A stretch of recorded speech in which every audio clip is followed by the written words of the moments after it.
പ്രധാനപ്പെട്ട 2 കൃതികളാണ്. കേരളം മലയാളികളുടെ മാതൃഭൂമി, കേരളം ഇന്ന് ഇന്നലെ നാളെ. ഇദ്ദേഹത്തിന്റെ ആത്മകഥ ഇത് തന്നെയാണ്. ബ്രസീല്, അടുത്ത സൗത്ത് ആഫ്രിക്ക, പേരിൽ നിന്ന് തന്നെ കിട്ടും സൗത്ത് ആഫ്രിക്ക.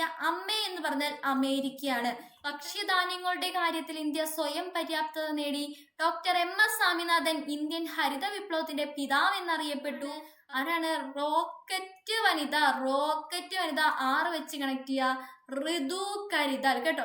ഹായ് കൂട്ടുകാരെ, എല്ലാവർക്കും എൻ്റെ പുതിയൊരു സെക്ഷനിലേക്ക് സ്വാഗതം. നമ്മൾ കഴിഞ്ഞ ക്ലാസ്സിൽ 2024 മുഴുവൻ കറണ്ട് അഫയേഴ്സ് ചോദ്യങ്ങളുടെ 1ാമത്തെ പാർട്ട് കംപ്ലീറ്റ് ചെയ്തിരുന്നു. നിങ്ങൾ എല്ലാവരും ആ ഒരു ക്ലാസ് കണ്ടു കാണും എന്ന് ഞാൻ വിചാരിക്കുന്നു. ഓക്കെ, അപ്പൊ നമ്മൾ 2ാമത്തെ പാർട്ടിലേക്ക് വരികയാണ്. കഴിഞ്ഞ ക്ലാസ്സിൽ നമ്മൾ 4 ക്വസ്റ്റ്യൻസ് ആണ് ഡിസ്കസ് ചെയ്തത്. ഈ ക്ലാസ്സിൽ നമ്മൾ 4 ക്വസ്റ്റ്യൻസ് ആണ് ഡിസ്കസ് ചെയ്യാനായിട്ട് പോകുന്നത്. ഓക്കെ, അപ്പൊ ഇതേപോലെ നിങ്ങൾക്ക് വരുന്ന ക്വസ്റ്റ്യൻസും അതേ കണക്കുള്ള ബാക്കി നല്ല നല്ല ക്ലാസ്സുകളും ഒക്കെ കറക്റ്റ് ആയിട്ട് കിട്ടാൻ വേണ്ടി നമ്മുടെ ഈ ഒരു ചാനൽ സബ്സ്ക്രൈബ് ചെയ്യാൻ ആരും മറക്കണ്ട. നോട്ടിഫിക്കേഷൻ കറക്റ്റ് ആയിട്ട് കിട്ടാൻ വേണ്ടി ബെൽ ഐക്കണും ക്ലിക്ക് ചെയ്യാം. ഓക്കെ, അപ്പൊ നമ്മൾ ഇന്ന് പഠിക്കാനായിട്ട് പോകുന്നത് നമ്മുടെ ഏതൊക്കെ ക്വസ്റ്റ്യൻ പേപ്പർ ആണ്? 013/2024 ഖാദി ബോർഡ് പ്രിലിംസിന്റെ ക്വസ്റ്റ്യൻ പേപ്പർ, 011/2024 ഫയർ ആൻഡ് റെസ്ക്യൂന്റെ ക്വസ്റ്റ്യൻ പേപ്പർ, 022/2024 ഫീമെയിൽ അസിസ്റ്റന്റിന്റെ question paper, 020/2024 woman fire and റെസ്ക്യൂന്റെ ക്വസ്റ്റ്യൻ പേപ്പർ. ഇത്രയും ക്വസ്റ്റ്യൻ പേപ്പേഴ്സ് ആണ്, ഈ 4 ക്വസ്റ്റ്യൻ പേപ്പേഴ്സ് ആണ് നമ്മൾ ഇന്നത്തെ ക്ലാസ്സിൽ ഡിസ്കസ് ചെയ്യാനായിട്ട് പോകുന്നത്. ഓക്കെ, അപ്പൊ നാഷണൽ ക്രൈം റെക്കോർഡ് ബ്യൂറോയുടെ റിപ്പോർട്ട് പ്രകാരം ഇന്ത്യയിൽ ഏറ്റവും സുരക്ഷിതമായിട്ടുള്ള നഗരം ഏതാണ് എന്നാണ് ചോദിച്ചിരിക്കുന്നത്. ഏതാണ് നഗരം അറിയുന്നവര് വേഗം കമന്റ് ചെയ്യുക. നിങ്ങൾക്ക് ഇത് റെക്കോർഡ് ക്ലാസ് ആയതുകൊണ്ട് ഞാൻ കുറച്ച് സ്പീഡിൽ പോവും. നിങ്ങൾ എന്ത് ചെയ്യുക, ഒന്ന് പോസ് ചെയ്ത് വെച്ചിട്ട് കമന്റ് ചെയ്യുക. ഓക്കെ, എന്നിട്ട് ബാക്കി കാണുക. ആ ഒരു രീതിയിൽ നിങ്ങൾ ഫോളോ ചെയ്യുക. നിങ്ങൾ ഇതൊരു ലൈവ് ആണെന്ന് മനസ്സിൽ വിചാരിക്കുക. എന്നിട്ട് ലൈവ് കാണുന്നത് പോലെ തന്നെ കമന്റ് ചെയ്യുക. അപ്പൊ നിങ്ങളുടെ എല്ലാ കമന്റ്സും ഞാൻ നോക്കുന്നുണ്ട് കേട്ടോ. ഓക്കെ, അപ്പൊ നാഷണൽ ക്രൈം റെക്കോർഡ്സ് ബ്യൂറോയുടെ റിപ്പോർട്ട് പ്രകാരം ഇന്ത്യയിലെ ഏറ്റവും സുരക്ഷിതമായ നഗരം ഏതാണ് പറഞ്ഞേ? ഏതാണ്? കൊൽക്കട്ടയാണ് കേട്ടോ. നമ്മൾ പറഞ്ഞതല്ലേ, നമ്മൾ പറഞ്ഞു പേരിൽ തന്നെ എന്താണ് സുരക്ഷിതത്വം കാണിക്കുന്ന ഒരു സംഭവം ഉണ്ട്. ആരെങ്കിലും അറ്റാക്ക് ചെയ്യാൻ വന്നാൽ ഈ പേരിനകത്തുള്ള കല്ലെടുത്തെറിയാം. ഓക്കെ, വേറൊന്നിലും അങ്ങനെ ഇല്ലല്ലോ. അപ്പൊ നമ്മുടെ കൽക്കട്ടയുടെ കല്ലെടുത്തെറിഞ്ഞ് നമുക്ക് സുരക്ഷിതമാവാൻ പറ്റും. അപ്പൊ ഏറ്റവും സുരക്ഷിതമായ നഗരം ഏതാണ്? കൊൽക്കട്ടയാണ്. ഓക്കെ, അപ്പൊ ദേശീയ ക്രൈം റെക്കോർഡ് ബ്യൂറോയുടെ റിപ്പോർട്ടാണ് നമ്മൾ പഠിച്ചത്. ആ ദേശീയ ക്രൈം റെക്കോർഡ് ബ്യൂറോ എന്താണ്? ഒരു സെൻട്രൽ ഗവൺമെന്റ് ഏജൻസിയാണ്, ഒരു കേന്ദ്ര സർക്കാർ സ്ഥാപനമാണ്. എന്തിനാണ് ഇത് പ്രവർത്തിക്കുന്നത്? കുറ്റകൃത്യങ്ങളുടെ ഡേറ്റ ശേഖരിക്കാനും വിചാരണ ചെയ്യാനും വേണ്ടി പ്രവർത്തിക്കുന്ന, അല്ലെങ്കിൽ എന്താണ്, വിശകലനം ചെയ്യാനും വേണ്ടി പ്രവർത്തിക്കുന്ന ഒരു സ്ഥാപനമാണ് നമ്മുടെ നാഷണൽ ക്രൈം റെക്കോർഡ് ബ്യൂറോ. ഇവിടെ ആസ്ഥാനം എവിടെയാണ്? ന്യൂഡൽഹിയാണ്. നമുക്കറിയാം അത്യാവശ്യം നാഷണൽ ലെവലായിട്ടുള്ള എല്ലാ സാധനങ്ങളുടെ ആസ്ഥാനം എവിടെയായിരിക്കും? ന്യൂഡൽഹിയിലായിരിക്കും. നമ്മുടെ കേരളത്തിലേക്ക് വരുവാണെങ്കിൽ ഏറ്റവും കൂടുതൽ എവിടെയായിരിക്കും? തിരുവനന്തപുരത്തായിരിക്കും. അവിടെ മാറ്റമുള്ളത് മാത്രം നിങ്ങൾ കുറച്ച് ഫോക്കസ് ചെയ്ത് പഠിച്ചാൽ മതി കേട്ടോ. അപ്പൊ ഇത് ഇന്ത്യൻ ഗവൺമെന്റിന്റെ ആഭ്യന്തര മന്ത്രാലയത്തിന് കീഴിലാണ് പ്രവർത്തിക്കുന്നത്. അപ്പൊ നാഷണൽ ക്രൈം റെക്കോർഡ് ബ്യൂറോ എവിടെയാണ് പ്രവർത്തിക്കുന്നത്? തിരുവനന്തപുരത്താണ് പ്രവർത്തിക്കുന്നത്. എന്തിന്റെ കീഴിലാണ്? ആഭ്യന്തര മന്ത്രാലയത്തിന്റെ കീഴിലാണ്. ഓക്കെ, നമുക്കറിയാം ക്രൈം, പോലീസ് ഇതെല്ലാം എന്താണ്? ആഭ്യന്തര വകുപ്പല്ലേ. അപ്പൊ ഏതിന്റെ കീഴിലാണ്? ആഭ്യന്തര മന്ത്രാലയത്തിന്റെ കീഴിലാണ്. ഇത് നമ്മൾ സെപ്പറേറ്റ് ആയിട്ട് എടുത്ത് പഠിച്ചില്ലെങ്കിൽ നമുക്ക് ഗസ് ചെയ്തെടുക്കാവുന്ന കാര്യമുള്ളൂ അല്ലേ.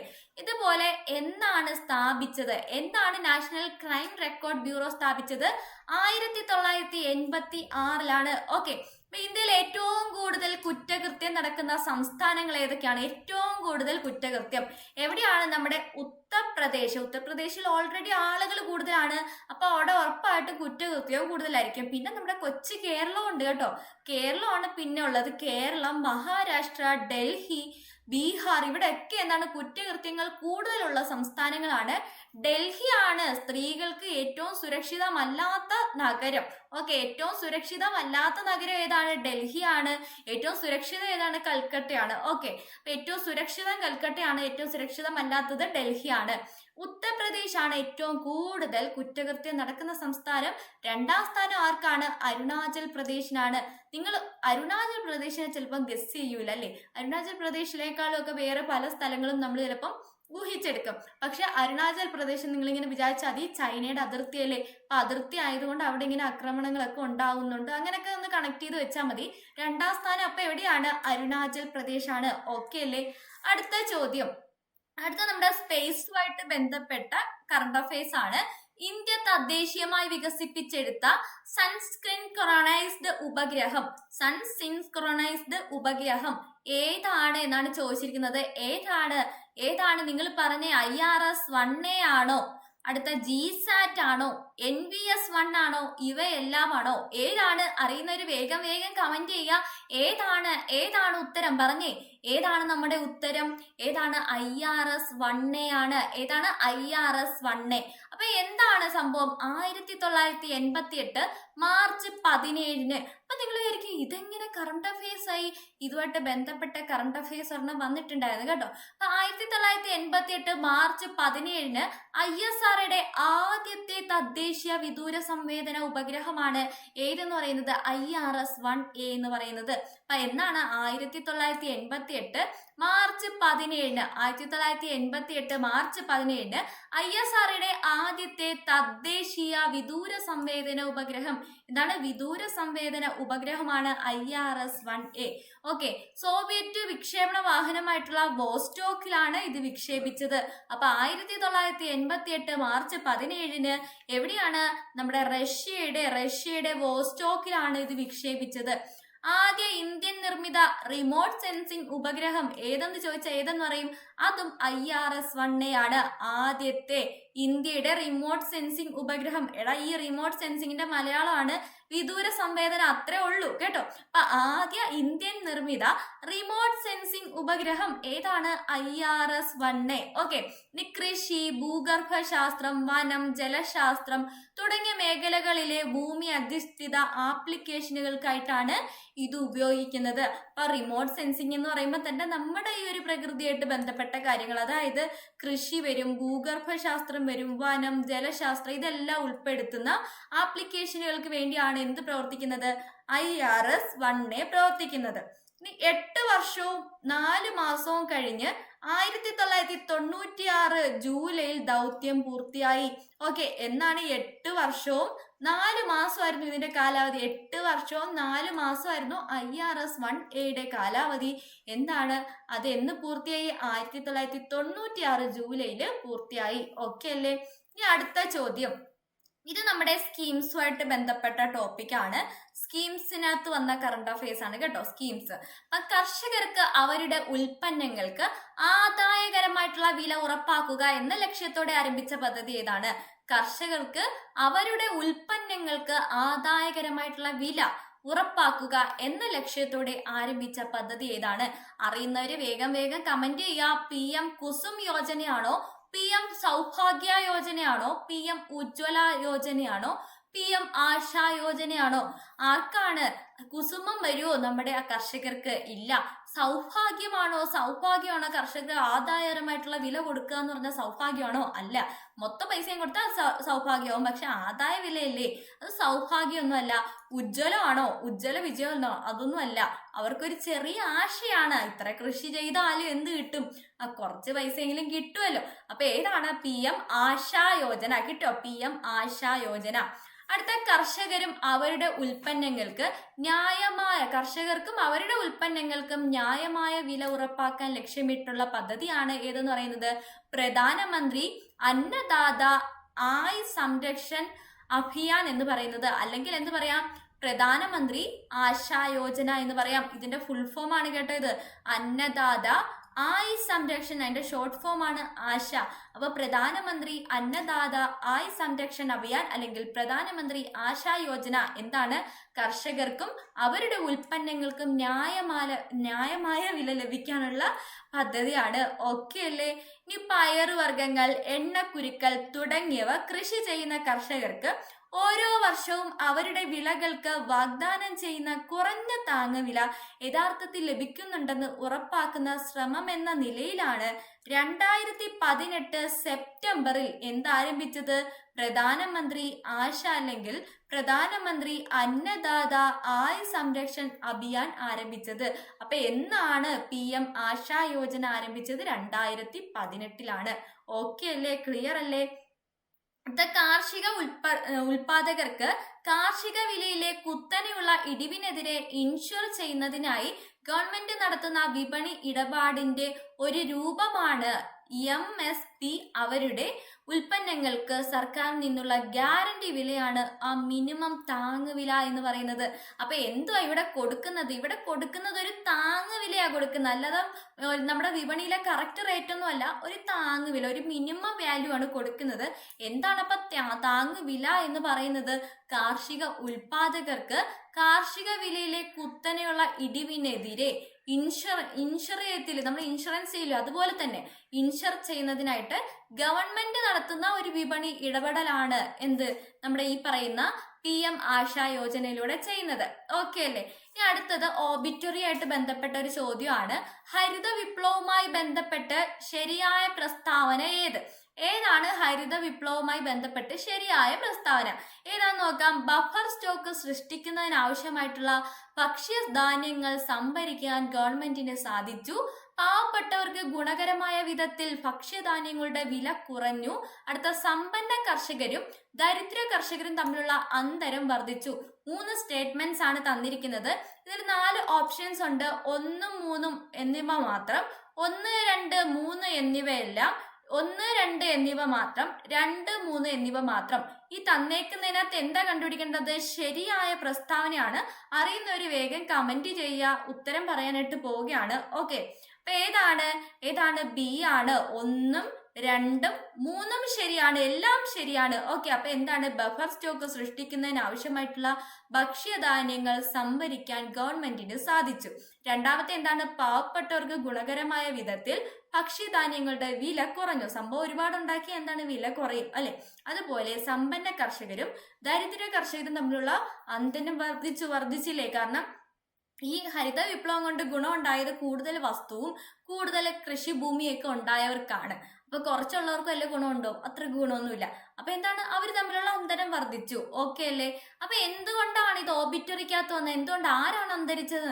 നമ്മുടെ ഇന്ത്യൻ ഹരിത വിപ്ലവത്തിന്റെ പിതാവായിട്ടുള്ള MS സ്വാമിനാഥൻ എന്ന് അന്തരിച്ചു? 2023 സെപ്റ്റംബർ 28 അന്തരിച്ചു. അപ്പൊ MS സ്വാമിനാഥൻ എന്നാണ് അന്തരിച്ചത്. 2023 സെപ്റ്റംബർ 28 അന്തരിച്ചത്. ഹരിത വിപ്ലവം എന്ന പദം ആരാ കൊണ്ടുവന്നത്? അത് വില്യം ഗൗഡനാണ് കൊണ്ടുവന്നത് കേട്ടോ. വില്യം ഗൗഡാണ് ഹരിത വിപ്ലവം എന്ന പദം കൊണ്ടുവന്നത്. ഇന്ത്യയിൽ ആരാ ഹരിത വിപ്ലവം ആരംഭിച്ചത്? അത് MS സ്വാമിനാഥനാണ്. ഹരിത വിപ്ലവത്തിന്റെ പിതാവ് ആരാണ്? അത് MS സ്വാമിനാഥൻ അല്ല, അത് നോർമൻ ബോർലോഗ് ആണ്. MS സ്വാമിനാഥൻ ആരാണ്? ഇന്ത്യയുടെ ഹരിത വിപ്ലവത്തിന്റെ പിതാവാണ്. ഓക്കെ, അപ്പൊ ഇന്ത്യൻ ഹരിത വിപ്ലവം 1967 തുടങ്ങി 78 വരെയാണ് നീണ്ടു നിന്നത്. ഉയർന്ന വിളവ് നൽകുന്ന ഇനങ്ങൾ, കാർഷിക യന്ത്രവൽക്കരണം, രാസവളങ്ങളുടെയും കീടനാശിനികളുടെ ഉപയോഗം, ജലസേചനം, ഇതെല്ലാം എന്താണ്? ഈ പറയുന്ന ഹരിത വിപ്ലവത്തിലൂടെ നടപ്പിലാക്കി. അപ്പൊ എന്തൊക്കെയാണ് നടപ്പിലാക്കിയത്? എന്തൊക്കെയാണ്? ഉയർന്ന വിളവ് നൽകുന്ന ഇനങ്ങൾ, അതായത് ഹൈബ്രിഡ് വെറൈറ്റീസ് കൊണ്ടുവന്നു. കാർഷിക യന്ത്രവൽക്കരണം നടത്തി. രാസവളങ്ങളും കീടനാശിനികളും ഉപയോഗിച്ചു. ജലസേചനം വർദ്ധിപ്പിച്ചു. ഇതൊക്കെയാണ് ഹരിത വിപ്ലവത്തിലൂടെ കൊണ്ടുവന്നത്. ഓക്കെ, അപ്പൊ ഹരിത വിപ്ലവം ആദ്യം ശ്രദ്ധ കേന്ദ്രീകരിച്ചത് തമിഴ്നാട്ടിലും പഞ്ചാബിലും ഒക്കെയാണ്. കാരണം അവിടെയൊക്കെ മികച്ച അടിസ്ഥാന സൗകര്യം ഉണ്ടായിരുന്നു. അങ്ങനെയാണെങ്കിൽ ഹരിത വിപ്ലവം ആദ്യം ആരംഭിച്ചത് എവിടെയാണ്? അത് നമ്മുടെ പഞ്ചാബിലാണ്. ഇന്ത്യൻ ഹരിത വിപ്ലവം ആദ്യം ആരംഭിച്ചത് പഞ്ചാബിലാണ്. വാണിജ്യ വിളകളും പരുത്തി, ചണം, എണ്ണക്കുരു മുതലായ നാണ്യവിളകളും പദ്ധതിയുടെ ഭാഗമായിരുന്നില്ല. നാണ്യവിളകളൊന്നും പദ്ധതിയുടെ ഭാഗമായിരുന്നില്ല.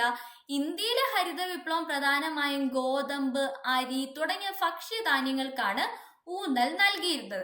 ഓക്കെ, അപ്പൊ പ്രധാനമായും 5 വിളകൾ കേന്ദ്രീകരിച്ച് നടത്തി. ഗോതമ്പ്, അരി, ജോവർ, ചോളം, ബജ്ര ഇതൊക്കെ ഉൾപ്പെടുത്തിയതായിരുന്നു നമ്മുടെ ഇന്ത്യയിലെ പ്രധാനപ്പെട്ട ഹരിത വിപ്ലവത്തിന്റെ ലക്ഷ്യം. ഓക്കെ, എന്നാൽ ഈ പറഞ്ഞ പരുത്തിയും ചണവും ഒക്കെ ഉണ്ട്, പക്ഷെ ഇതൊന്നും മെയിൻ ആയിട്ടുള്ള ഉദ്ദേശമായിരുന്നില്ല എന്നേ ഉള്ളൂ കേട്ടോ.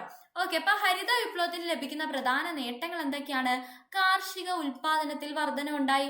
നമുക്കറിയാം, നമ്മൾ ജൈവ കീടനാശിനികൾ അതൊക്കെ ഉപയോഗിക്കുമ്പോൾ അത്രത്തോളം ഒന്നും കീടങ്ങൾ നശിക്കൂല.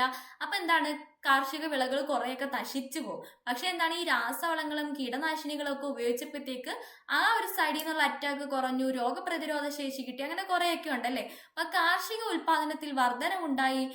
കർഷകരുടെ സമൃദ്ധി ഉണ്ടായി. അവർക്ക് നല്ല രീതിയിൽ കൃഷി ചെയ്ത് ഉൽപ്പാദിപ്പിക്കാൻ പറ്റുമെങ്കിൽ അവർക്ക് വരുമാനവും കിട്ടൂലേ. അപ്പൊ കർഷകരുടെ സമൃദ്ധി ഉണ്ടായി, ഭക്ഷ്യധാന്യങ്ങളുടെ ഇറക്കുമതിയിൽ കുറവുണ്ടായി. നമുക്ക് സ്വന്തമായിട്ടുണ്ടെങ്കിൽ വേറെ ഇറക്കുമതി ചെയ്യേണ്ട ആവശ്യമുണ്ടോ? ഇല്ല. അതുപോലെ മുതലാളിത്ത കൃഷി, മുതലാളിമാർ അവരുടെ വയലിലല്ലേ കൃഷി ചെയ്യുന്നത്, അവ മുതലാളിത്ത കൃഷി ഉണ്ടായിരുന്നു. ലാഭം തിരികെ ഊഴുന്നു. പിന്നെന്താണ്? വ്യാവസായിക വളർച്ച, ഗ്രാമീണ തൊഴിൽ, ഇതിനൊക്കെ എന്താണ്? വർധനവുണ്ടായി. ഓക്കെ, അടുത്ത ചോദ്യം നമ്മുടെ കേരളമായിട്ട് ബന്ധപ്പെട്ട ഒരു ചോദ്യമാണ്. 2018 ജനുവരിയിൽ ആരംഭിച്ച ആസ്പിറേഷണൽ ഡിസ്ട്രിക്ട് പ്രോഗ്രാം പ്രകാരം ഉൾപ്പെട്ട കേരളത്തിലെ ജില്ല ഏതാണ്? ഒന്നാമത്തെ ഓപ്ഷൻ പാലക്കാട്, രണ്ടാമത് ഇടുക്കി, മൂന്നാമത് കണ്ണൂർ, നാലാമത് വയനാട്. ഏതാണ് അറിയുന്നവര് വേഗം വേഗം കമന്റ് ചെയ്യുക. എന്താണ്, എ ആണോ, ബി ആണോ, സി ആണോ, ഡി ആണോ ഇട്ടാൽ മതി. ക്വസ്റ്റ്യൻ നമ്പർ എഴുതിയിട്ട്, ക്വസ്റ്റ്യൻ 16, ഇപ്പൊ 16 ക്വസ്റ്റ്യൻ നമ്പർ ഇട്ടിട്ട് നിങ്ങൾ ഇതങ്ങ് എഴുതിയാൽ മതി കേട്ടോ. ഏതാണെന്ന് കൊടുത്താൽ മതി, ഞാൻ നോക്കിയേക്കാം. അപ്പൊ ഏതാണ്? പാലക്കാടാണോ, ഇടുക്കിയാണോ, കണ്ണൂരാണോ, വയനാടാണോ? ഏതാണ് ആസ്പിറേഷണൽ ഡിസ്ട്രിക്ട് പ്രോഗ്രാമിൽ ഉൾപ്പെട്ട കേരളത്തിലെ ജില്ല? ഏതാണ്? വയനാടാണ്. ഏതാണ്? വയനാടാണ്. അപ്പൊ നമുക്ക് വയനാടുമായിട്ട് ബന്ധപ്പെട്ട കുറച്ച് കാര്യങ്ങളും എന്താണ് ആസ്പിറേഷൻ ജില്ലാ പദ്ധതി എന്ന് ജസ്റ്റ് ഒന്ന് അറിഞ്ഞിട്ട് പോവാം. അപ്പൊ എന്താണ് ആസ്പിറേഷണൽ ജില്ലാ പദ്ധതി? രാജ്യത്തെ പിന്നാക്ക ജില്ലകളെ വികസന പാതയിലേക്ക് കൊണ്ടുവരാൻ വേണ്ടി കേന്ദ്ര സർക്കാർ കൊണ്ടുവന്ന പദ്ധതിയാണ് ആസ്പിറേഷണൽ ജില്ലാ പദ്ധതി. എന്താണ്? രാജ്യത്തെ പിന്നാക്ക വിഭാഗം അല്ലെങ്കിൽ പിന്നാക്കമായിട്ട് നിൽക്കുന്ന, പുറകോട്ട് നിൽക്കുന്ന ജില്ലകളെ എന്താണ്? വികസന പാതയിലേക്ക് കൊണ്ടുവരാൻ വേണ്ടി നമ്മുടെ കേന്ദ്ര സർക്കാർ കൊണ്ടുവന്ന പദ്ധതിയാണ് ആസ്പിറേഷണൽ ജില്ലാ പദ്ധതി. എന്നാണ് ആരംഭിച്ചത്? 2018 ആരംഭിച്ചത്. ഓക്കെ അല്ലെ? 2018 ആരംഭിച്ചത്. ആരോഗ്യ പോഷണ മേഖല, വിദ്യാഭ്യാസം, സാമ്പത്തിക നൈപുണ്യ വികസനം, കൃഷി, ജലവിഭവം, അടിസ്ഥാന സൗകര്യ വികസനം, ഇതൊക്കെയാണ് അതിനകത്ത് ഉൾപ്പെട്ട 5 മേഖലകൾ. ആസ്പിറേഷണൽ ജില്ലാ പദ്ധതിയിൽ ഉൾപ്പെടുത്തിയിരിക്കുന്ന 5 മേഖലകളാണ് ഏതൊക്കെ? ആരോഗ്യ പോഷണ മേഖല, വിദ്യാഭ്യാസ മേഖല, സാമ്പത്തിക നൈപുണ്യ വികസനം, കൃഷി, ജലവിഭവം, അടിസ്ഥാന സൗകര്യങ്ങൾ. ഓക്കെ അല്ലേ? ഓക്കെ, ഇനി ഈ പദ്ധതിയിൽ എത്ര ജില്ലകളാണ് ഉൾപ്പെട്ടത്? 112 ജില്ലകൾ. ഏതൊക്കെയാണ്?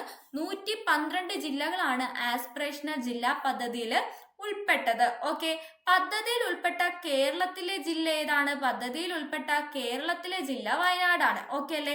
അപ്പൊ നമ്മുടെ കേരളത്തിൽ നിന്ന് ഉൾപ്പെട്ടത് വയനാടേ ഉള്ളൂ. മൊത്തത്തിൽ 112 ജില്ലകളാണ് ഉൾപ്പെട്ടത്. ഓക്കെ അല്ലേ? ഇനി നമുക്ക് ജസ്റ്റ് വയനാടുമായിട്ട് ബന്ധപ്പെട്ട് വന്ന കുറച്ച് കറണ്ട് അഫയേഴ്സ് ഫാക്ട് കൂടെ നോക്കാം. സംസ്ഥാനത്ത് ഏറ്റവും കൂടുതൽ പച്ചത്തുരുത്തുകൾ ഉള്ളത് എവിടെയാണ്? കാസർഗോഡാണ്. എന്നാൽ ഏറ്റവും കുറവ് പച്ചത്തുരുത്തുള്ള ജില്ലയാണ് നമ്മുടെ വയനാട്. ഓക്കെ അല്ലേ? അപ്പൊ ഏറ്റവും കുറവ് പച്ചത്തുരുത്തുള്ള ജില്ല ഏതാണ്? വയനാടാണ്. കേന്ദ്ര സർക്കാർ രാജ്യവ്യാപകമായി ഏർപ്പെടുത്തിയ കുടുംബ സുരക്ഷ 2023 പദ്ധതി ഏതാണ്? കുടുംബ സുരക്ഷ 2023 പദ്ധതി പൂർത്തീകരിച്ച രാജ്യത്തെ ആദ്യത്തെ ജില്ല ഏതാണ്? വയനാടാണ്. അപ്പൊ ഒന്നാമത്തെ എന്താ പറഞ്ഞത്? പച്ചത്തുരുത്തുകളുള്ള ഏറ്റവും കുറവുള്ള ജില്ല വയനാട്. അതുപോലെ കേന്ദ്ര സർക്കാർ രാജ്യവ്യാപകമായി നടത്തിയ കുടുംബ സുരക്ഷ 2023 പദ്ധതിയിൽ എന്താണ്?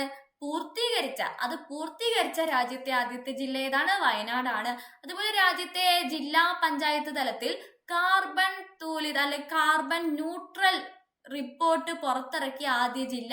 കാർബൺ ന്യൂട്രൽ റിപ്പോർട്ട് പുറത്തിറക്കിയ ആദ്യത്തെ ജില്ല ഏതാണ്? വയനാടാണ്. അതുപോലെ 2019-21 നീതി ആയോഗിന്റെ ദാരിദ്ര്യ സൂചിക പ്രകാരം സംസ്ഥാനത്ത് ഏറ്റവും കൂടുതൽ ദാരിദ്ര്യം ഉള്ളത് എവിടെയാണ്? വയനാടാണ്. ഓക്കെ, അപ്പൊ എന്തൊക്കെയാ പറഞ്ഞത്? കുടുംബ സുരക്ഷ 2023 പദ്ധതി പൂർത്തീകരിച്ച രാജ്യത്തെ ആദ്യ ജില്ല വയനാട്. അതുപോലെ കാർബൺ ന്യൂട്രൽ റിപ്പോർട്ട് പൂർത്തിയാക്കിയ ആദ്യത്തെ ജില്ല. നീതി ആയോഗിന്റെ ദാരിദ്ര്യ സൂചിക പ്രകാരം സംസ്ഥാനത്ത് ഏറ്റവും കൂടുതൽ ദാരിദ്ര്യമുള്ള ജില്ല. അതുപോലെ അരിവാൾ രോഗം ഇല്ലാതാക്കാനുള്ള ദൗത്യ പദ്ധതിയിൽ ഉൾപ്പെട്ട കേരളത്തിലെ ജില്ല ഇത്ര ഏതാണ്? വയനാടാണ്. ഓക്കെ അല്ലേ? തീർന്നിട്ടില്ല. മുഴുവൻ ഗോത്രവർഗക്കാർക്കും അവശ്യരേഖകൾ ഉറപ്പാക്കിയ ഇന്ത്യയിലെ തന്നെ ആദ്യത്തെ ജില്ലയാണ് വയനാട്. അതുപോലെ ആദിവാസി വിഭാഗങ്ങളുടെ അടിസ്ഥാന രേഖകൾ പൂർണ്ണമായും ഡിജിറ്റലൈസ് ചെയ്ത ഇന്ത്യയിലെ ആദ്യത്തെ ജില്ല. അപ്പൊ മുഴുവൻ ഈ ഗോത്രവർഗക്കാർക്കും അവശ്യരേഖകൾ നൽകി അതെന്ത് ചെയ്തു? പൂർണ്ണമായും ഡിജിറ്റലൈസ് ചെയ്ത ഇന്ത്യയിലെ ആദ്യ ജില്ലയാണ് ഏത്? വയനാട്. ഇനി സംസ്ഥാനത്തെ ആദ്യ ഡിജിറ്റൽ ആദിവാസി കോളനി, ഇവിടെ ഡിജിറ്റലൈസ് ചെയ്തില്ലേ, അപ്പൊ പിന്നെ സംസ്ഥാനത്തെ ആദ്യ ഡിജിറ്റൽ ആദിവാസി കോളനി എവിടെയാണ്?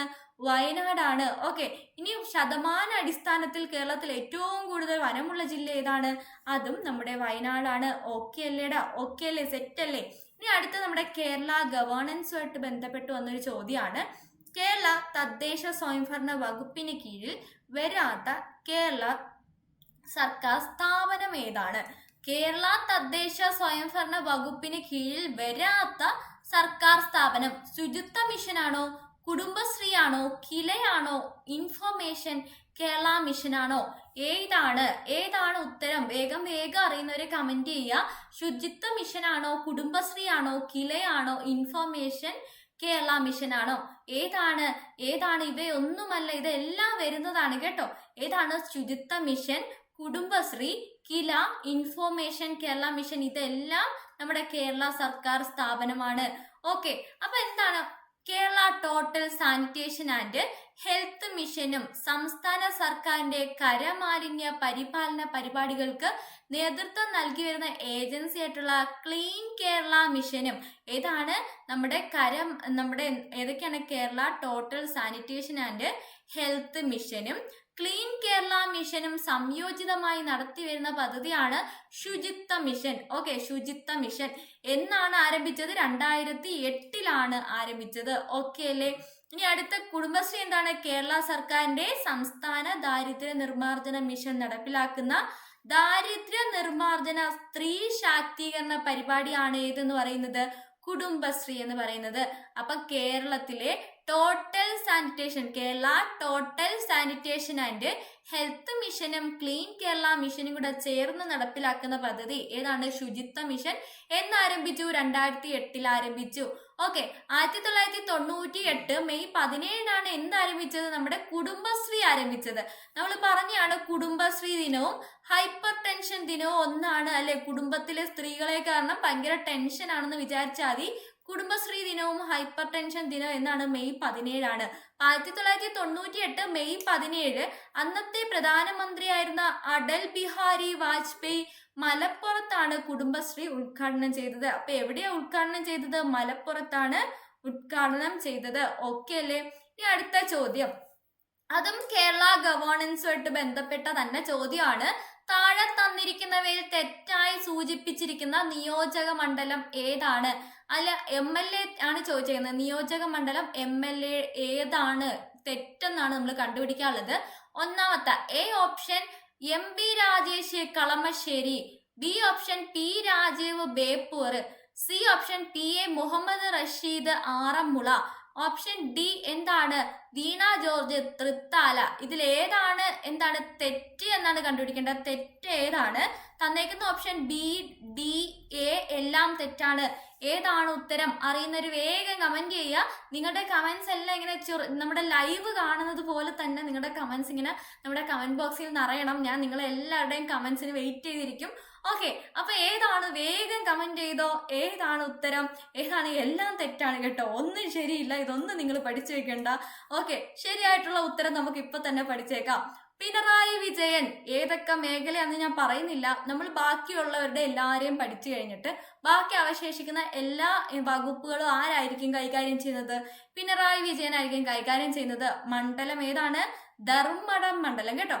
ധർമ്മടം പിണറായി വിജയൻ. ഓക്കെ അല്ലേ? ധർമ്മടം പിണറായി വിജയൻ. GR അനിൽ ഏതാണ്? GR അനിൽ നെടുമങ്ങാട് മണ്ഡലമാണ് കേട്ടോ. അനിൽ നെടുമങ്ങാട്, അങ്ങനെ പേരും സ്ഥലവും കൂടെ ചേർത്ത് നിങ്ങൾ പഠിച്ചു വെക്കണം. അപ്പൊ നിങ്ങൾ മറന്നുപോവില്ല. പക്ഷെ സെപ്പറേറ്റ് ആയിട്ട് GR അനിൽ നെടുമങ്ങാട്, GR അനിൽ നെടുമങ്ങാട് അങ്ങനെ പറഞ്ഞു വെച്ചാൽ നമ്മൾ മറന്നു.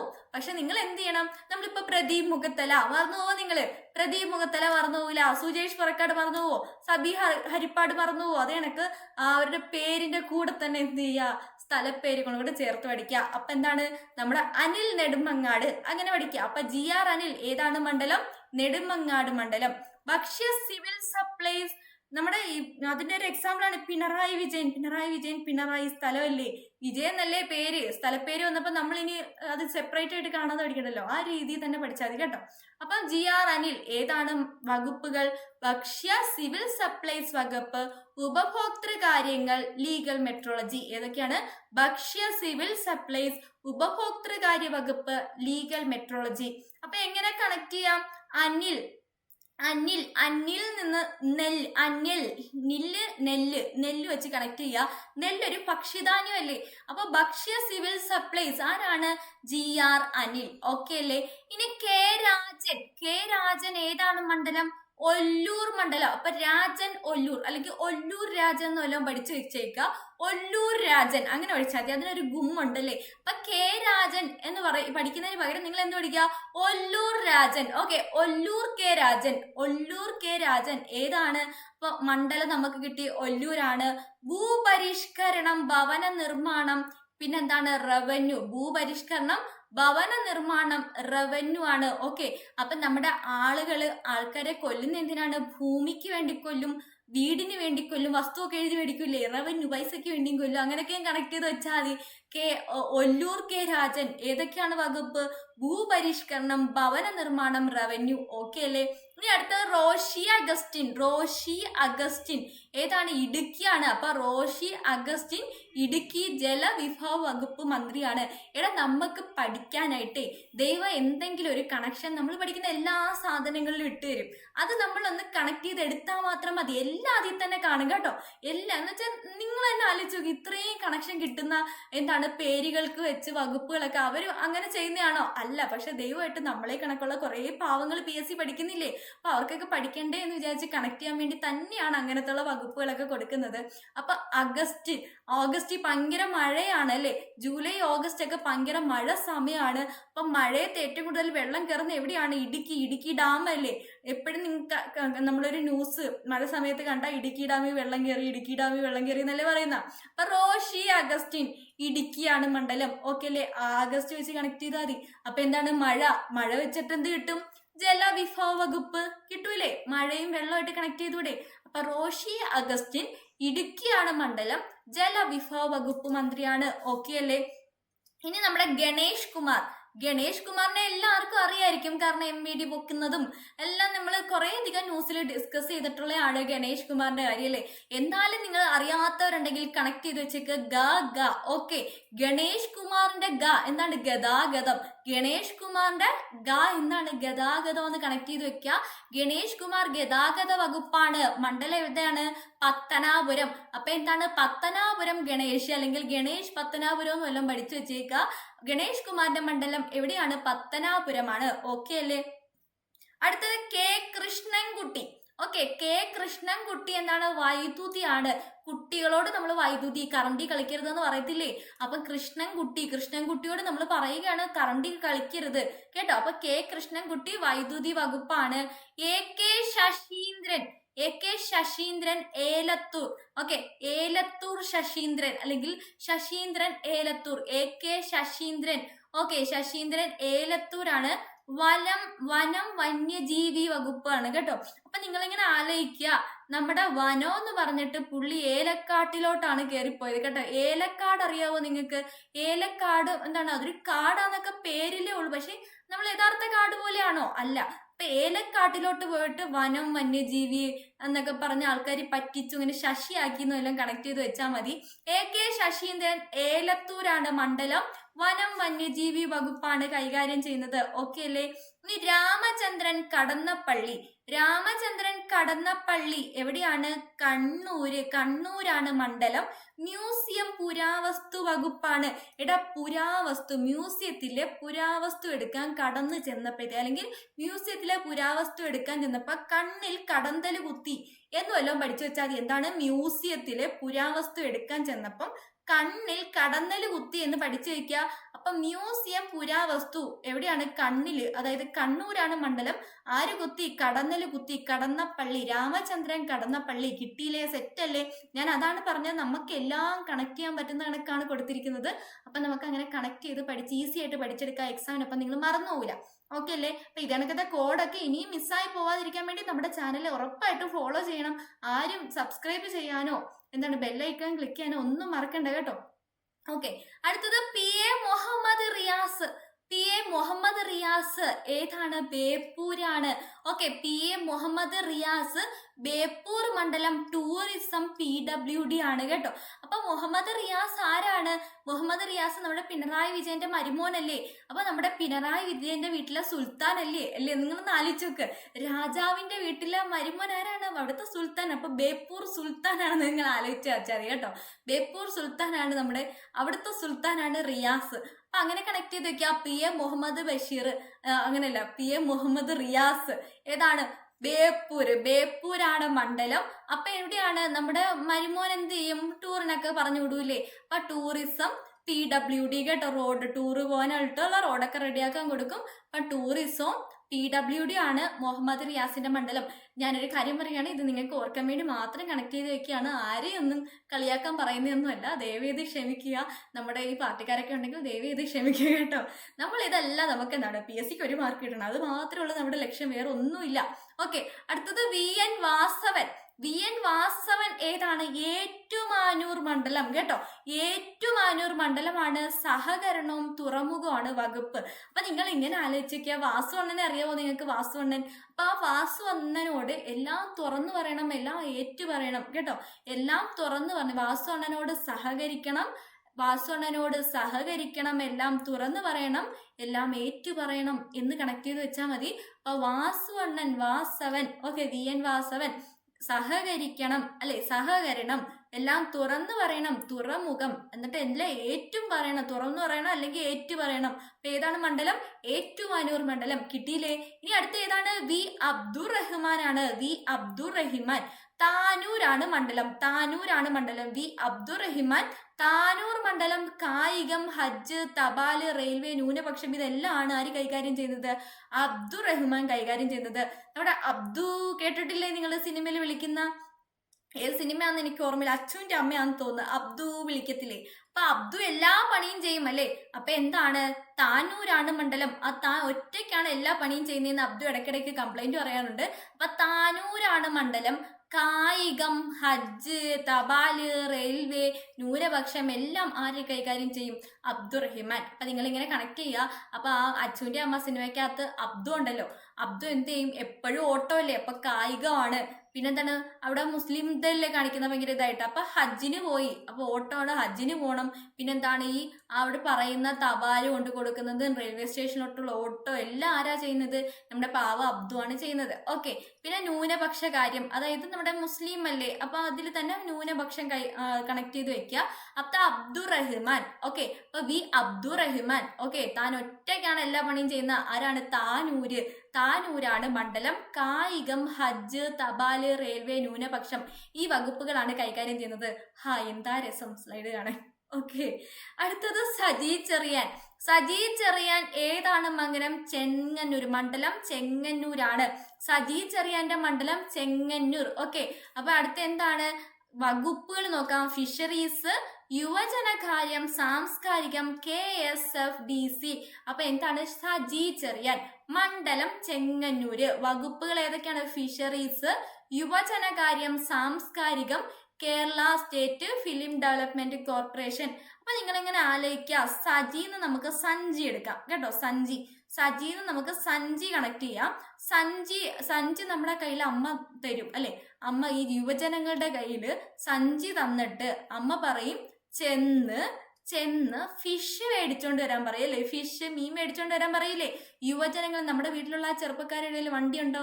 നമ്മളതിലായിരിക്കും തരുന്നതല്ലേ? അപ്പൊ എന്താണ്? സഞ്ചി തന്നിട്ട് അമ്മ എന്തു പറയും? ചെന്ന് മീൻ മേടിച്ചോണ്ട് വരാൻ പറയും. ആരോട് പറയും? യുവജനങ്ങളോടാണ് പറയുന്നത്. അപ്പൊ യുവജനങ്ങളായിട്ടുള്ള നമ്മൾ എന്ത് വിചാരിക്കും?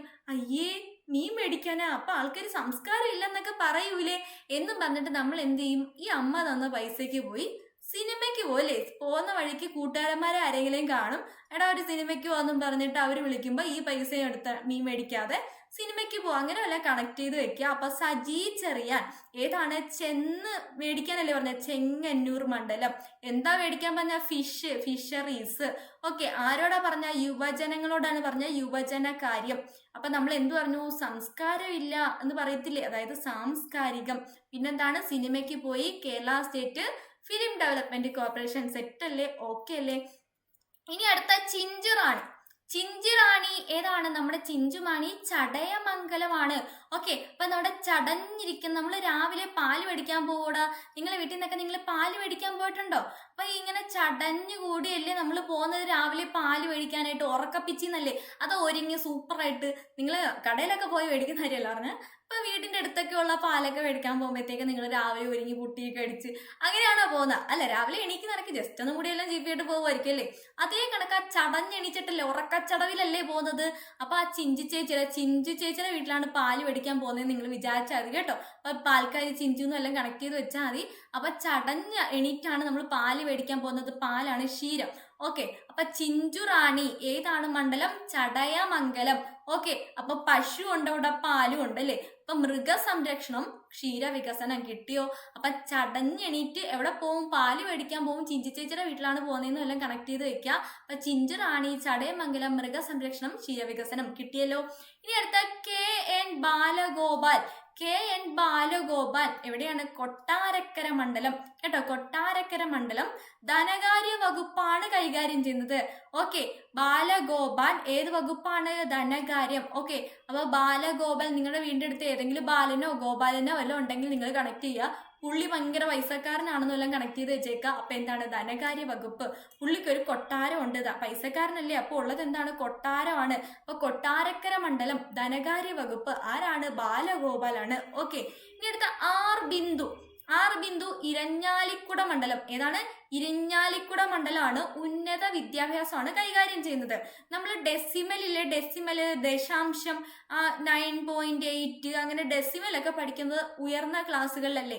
അപ്പൊ ഉന്നത വിദ്യാഭ്യാസത്തിലാണ് എന്ത് വെച്ച് പഠിക്കുന്നത്? ബിന്ദു വെച്ച് നമ്മൾ പഠിക്കുന്നത്. അപ്പൊ ആർ ബിന്ദു ഏതാണ്? ഉന്നത വിദ്യാഭ്യാസ വകുപ്പാണ്. ഇരഞ്ഞാലിക്കുടയാണ് മണ്ഡലം. ഇരഞ്ഞാലിക്കട ബിന്ദു. ഓക്കെ, ഇരഞ്ഞാലക്കുട ബിന്ദു എന്ന് വല്ലതും കണക്ട് ചെയ്ത് വെക്കുക. അല്ലെങ്കിൽ എന്താണ്? കണക്ക് തെറ്റിച്ച, നമ്മളെ ബിന്ദു അല്ലേ ഡെസിമിൽ വെച്ചിട്ടുള്ള കണക്ക് തെറ്റിച്ച നമ്മുടെ ടീച്ചേഴ്സൊക്കെ എന്താണ് നമ്മളെ കമ്പൊക്കെ ഇരിഞ്ഞിട്ട് വന്ന് നമ്മളെ അടിക്കൂലേ, അങ്ങനെ എല്ലാം കണക്ട് ചെയ്ത് വെച്ചാലും മതി. അല്ലെങ്കിൽ കുട വെച്ചടിക്കുന്നു എല്ലാം കണക്ട് ചെയ്ത് വെച്ചാൽ എങ്ങനെയെങ്കിലും കണക്ട് ചെയ്ത് വെക്കുക, നമുക്കൊരു മാർക്ക് വേണം. ഓക്കെ, അടുത്തത് വി ശിവൻകുട്ടി ഏതാണ്? നേമമാണ് മണ്ഡലം. പൊതുവിദ്യാഭ്യാസം, സാക്ഷരത, തൊഴിൽ പരിശീലനം. ഏതൊക്കെയാണ്? വി ശിവൻകുട്ടി, നിയമം, പൊതുവിദ്യാഭ്യാസം, സാക്ഷരതാ പ്രസ്ഥാനം, തൊഴിലും പരിശീലനം കേട്ടോ. അപ്പൊ ശിവൻകുട്ടി, നമ്മളെ വീടിന്റെ അടുത്ത് ഏതെങ്കിലും ശിവൻ എന്ന് പറഞ്ഞ പേരുള്ള ആരെങ്കിലും ഉണ്ടെങ്കിൽ നിങ്ങൾ കണക്ട് ചെയ്ത് വെക്കുക. പുള്ളിയുടെ പേരെന്താണ്? നെയിം എന്താണ്? ശിവൻകുട്ടി. ഓക്കെ, ശിവൻകുട്ടി എന്നാണ് പേര്. അപ്പൊ നിയമം കണക്ട് ചെയ്ത് വെക്കുക. ശിവൻകുട്ടി ഏത് വകുപ്പാണ്? പൊതുവിദ്യാഭ്യാസം. അതായത് നിങ്ങൾ ഇങ്ങനെ വിചാരിക്കുക, നിങ്ങളെ വീടിന്റെ അടുത്തൊരു ശിവൻകുട്ടി ഉണ്ട്. ആ ശിവൻകുട്ടി അധികം ഒന്നും പഠിക്കാൻ പോയിട്ടില്ല. ഏതാണ്? സ്കൂളില് സാധാ സ്കൂൾ വിദ്യാഭ്യാസമാണ് പഠിച്ചിട്ടുള്ളത്. പിന്നെ സാക്ഷരത കുറച്ച് കുറവാണ്. അപ്പൊ എന്തെങ്കിലുമൊക്കെ എന്ത് ജോലി കിട്ടിയാലും പുള്ളിക്കാരൻ ചെയ്യും. അങ്ങനെയല്ലോ അങ്ങ് കണക്ട് ചെയ്ത് വെക്കുക. അപ്പൊ ശിവൻകുട്ടിയുടെ എന്താണ്? പേരെന്താ? ശിവൻകുട്ടി. Okay, name Sivankutty. അപ്പൊ നിയമമാണ് മണ്ഡലം. എന്താണ്? സ്കൂളിലെ പോയിട്ടുള്ളൂ. അപ്പൊ പൊതുവിദ്യാഭ്യാസം, സ്കൂൾ വിദ്യാഭ്യാസം. സാക്ഷരത കുറവാന്ന് പറഞ്ഞപ്പോ സാക്ഷരതാ പ്രസ്ഥാനം. പിന്നെന്താണ്? അതുകൊണ്ട് എന്ത് ജോലിയും, സാക്ഷരത കുറവുള്ളവർ എന്ത് ജോലിയും ചെയ്യും അല്ലെ. അപ്പൊ നമ്മളൊക്കെ ആണെങ്കിൽ ഓഫീസ് ജോലി ചെയ്യത്തോളൂ, നമ്മൾ വലിയ കൊട്ടാരത്തിലെ ജോലി ചെയ്യത്തോളൂ, വലിയ ഓഫീസിലെ ജോലി ചെയ്യത്തോളൂ എന്നൊക്കെ പറഞ്ഞിരിക്കും. പക്ഷെ വിദ്യാഭ്യാസം കുറഞ്ഞവർ എന്ത് ജോലിയും ചെയ്യാൻ തയ്യാറാവും. അപ്പൊ എന്താണ്? തൊഴിൽ പരിശീലനം. അപ്പൊ ഇത്രയും വകുപ്പുകൾ ആരാണ്? ശിവൻകുട്ടിയാണ് ചെയ്യുന്നത്. ഓക്കെ അല്ലേ? ഇനി അടുത്ത വീണ ജോർജ്. എടാ, വീണ നമ്മുടെ ആരോഗ്യം പോവൂലേ? മറിഞ്ഞു വീണ ആരോഗ്യം പോവൂലേ? അപ്പൊ മുള തട്ടിയാണ് മറിഞ്ഞു വീണേന്ന് വിചാരിക്കുക. ഇതാണ് ഒരു മുള. ഓക്കെ, അപ്പൊ ഇത് മുളയാണ്. ഈ മുള തട്ടിയിട്ടാണ് നമ്മൾ മറിഞ്ഞു വീണത്. നമ്മളിങ്ങനെ നടന്നു പോയപ്പോഴത്തേക്ക് മുള തട്ടി മറിഞ്ഞു വീണു. അപ്പൊ എന്താണ്? ആരോഗ്യം പോയി. ഓക്കെ, അപ്പൊ വീണപ്പോ എന്ത് തട്ടി വീണു? മുള തട്ടി വീണു. അപ്പൊ വീണ ജോർജ് ആറന്മുള മണ്ഡലം. എന്താണ്? ആരോഗ്യം പോയില്ലേ, മറിഞ്ഞു വീണ ആരോഗ്യം പോയി. പ്രത്യേകിച്ച് ആർക്കാണ്? വനിതകൾക്കും ശിശുക്കൾക്കും. ഈ പുരുഷന്മാരൊക്കെ വീണ് കഴിഞ്ഞാൽ അവര് പൊടിയും തട്ടി എണീറ്റങ്ങ് പോകും. പക്ഷേ ഏറ്റവും കൂടുതൽ ഈ വനിതകളും എല്ലാം വീണ അയ്യോ എന്റെ കൈ കൊടുത്തേ കാലൊടിച്ചേ എന്ന് പറഞ്ഞും ഭയങ്കര ബഹളമായിരിക്കും. കൊച്ചു പിള്ളേരാണെങ്കിലും കിടന്ന് കീറ്റലോട് കീറ്റലായിരിക്കും. അപ്പൊ എന്താണ്? ആര് വീണാലാ പ്രശ്നം? വനിതകളും ശിശുക്കളും വീണാലാണ് ആരോഗ്യം പോകുന്നത് കേട്ടോ. അപ്പൊ വീണ ജോർജ് ഏതാണ് മണ്ഡലം? ആറന്മുള മണ്ഡലം. ആരോഗ്യം വനിതാ ശിശുക്ഷേമ വകുപ്പാണ് കൈകാര്യം ചെയ്യുന്നത്. സെറ്റല്ലേ? അടുത്ത പി രാജീവ്. പി രാജീവ് കളമശ്ശേരിയാണ് കേട്ടോ. കളമശ്ശേരി മണ്ഡലം. അപ്പൊ കളമശ്ശേരി രാജീവ് എന്ന് വല്ലതും പഠിച്ചു വെച്ചേക്ക. പി രാജീവ് അല്ലെങ്കിൽ കളമശ്ശേരി രാജീവ് ഏതാണ്? നിയമ വ്യവസായ വകുപ്പാണ് കേട്ടോ. രാജീവ്. ഓക്കെ, രാജീവ്. ജീവിക്കണമെങ്കിൽ എന്താണ്? നിയമം നമ്മൾ പാലിക്കണം. അതുപോലെ എന്തെങ്കിലുമൊക്കെ ജോലി, അതായത് വ്യവസായം എന്തെങ്കിലും തുടങ്ങിയാൽ ഇനിയുള്ള കാലം നമുക്ക് ജീവിക്കാൻ പറ്റൂ. അപ്പൊ അങ്ങനെയല്ല ആലോചിച്ച് വെക്കുക. നിയമം വ്യവസായ വകുപ്പ് രാജീവ് കളമശ്ശേരി. കള്ളം ഇങ്ങനെ കണക്ട് ചെയ്ത് വെക്കാം കേട്ടോ. അപ്പൊ രാജീവ് ജീവിക്കാൻ വേണ്ടി കള്ളത്തരം കാണിക്കേണ്ട കാര്യമില്ല കേട്ടോ. കള്ളത്തരം കാണിച്ചാൽ നിയമം കൊണ്ട് ശിക്ഷിക്കപ്പെടും. അപ്പൊ നിയമം അനുസരിച്ച് വേണം ജീവിക്കാൻ. കള്ളത്തരം കാണിക്കരുത്. എന്തെങ്കിലുമൊക്കെ വ്യവസായം ചെയ്ത് ജീവിച്ചോണം. അപ്പൊ രാജീവ് കളമശ്ശേരി. രാജീവ് കളമശ്ശേരി നിയമം വ്യവസായ വകുപ്പ്. ഓക്കെ അല്ലേ? അടുത്ത എം ബി രാജേഷ് ഏതാണ്? Rajesh Thrithala Rajesh. Okay, M B Rajesh Thrithala Rajesh. പേര് സ്ഥലവും കൂടെ കണക്ട് ചെയ്ത് പഠിക്കുക.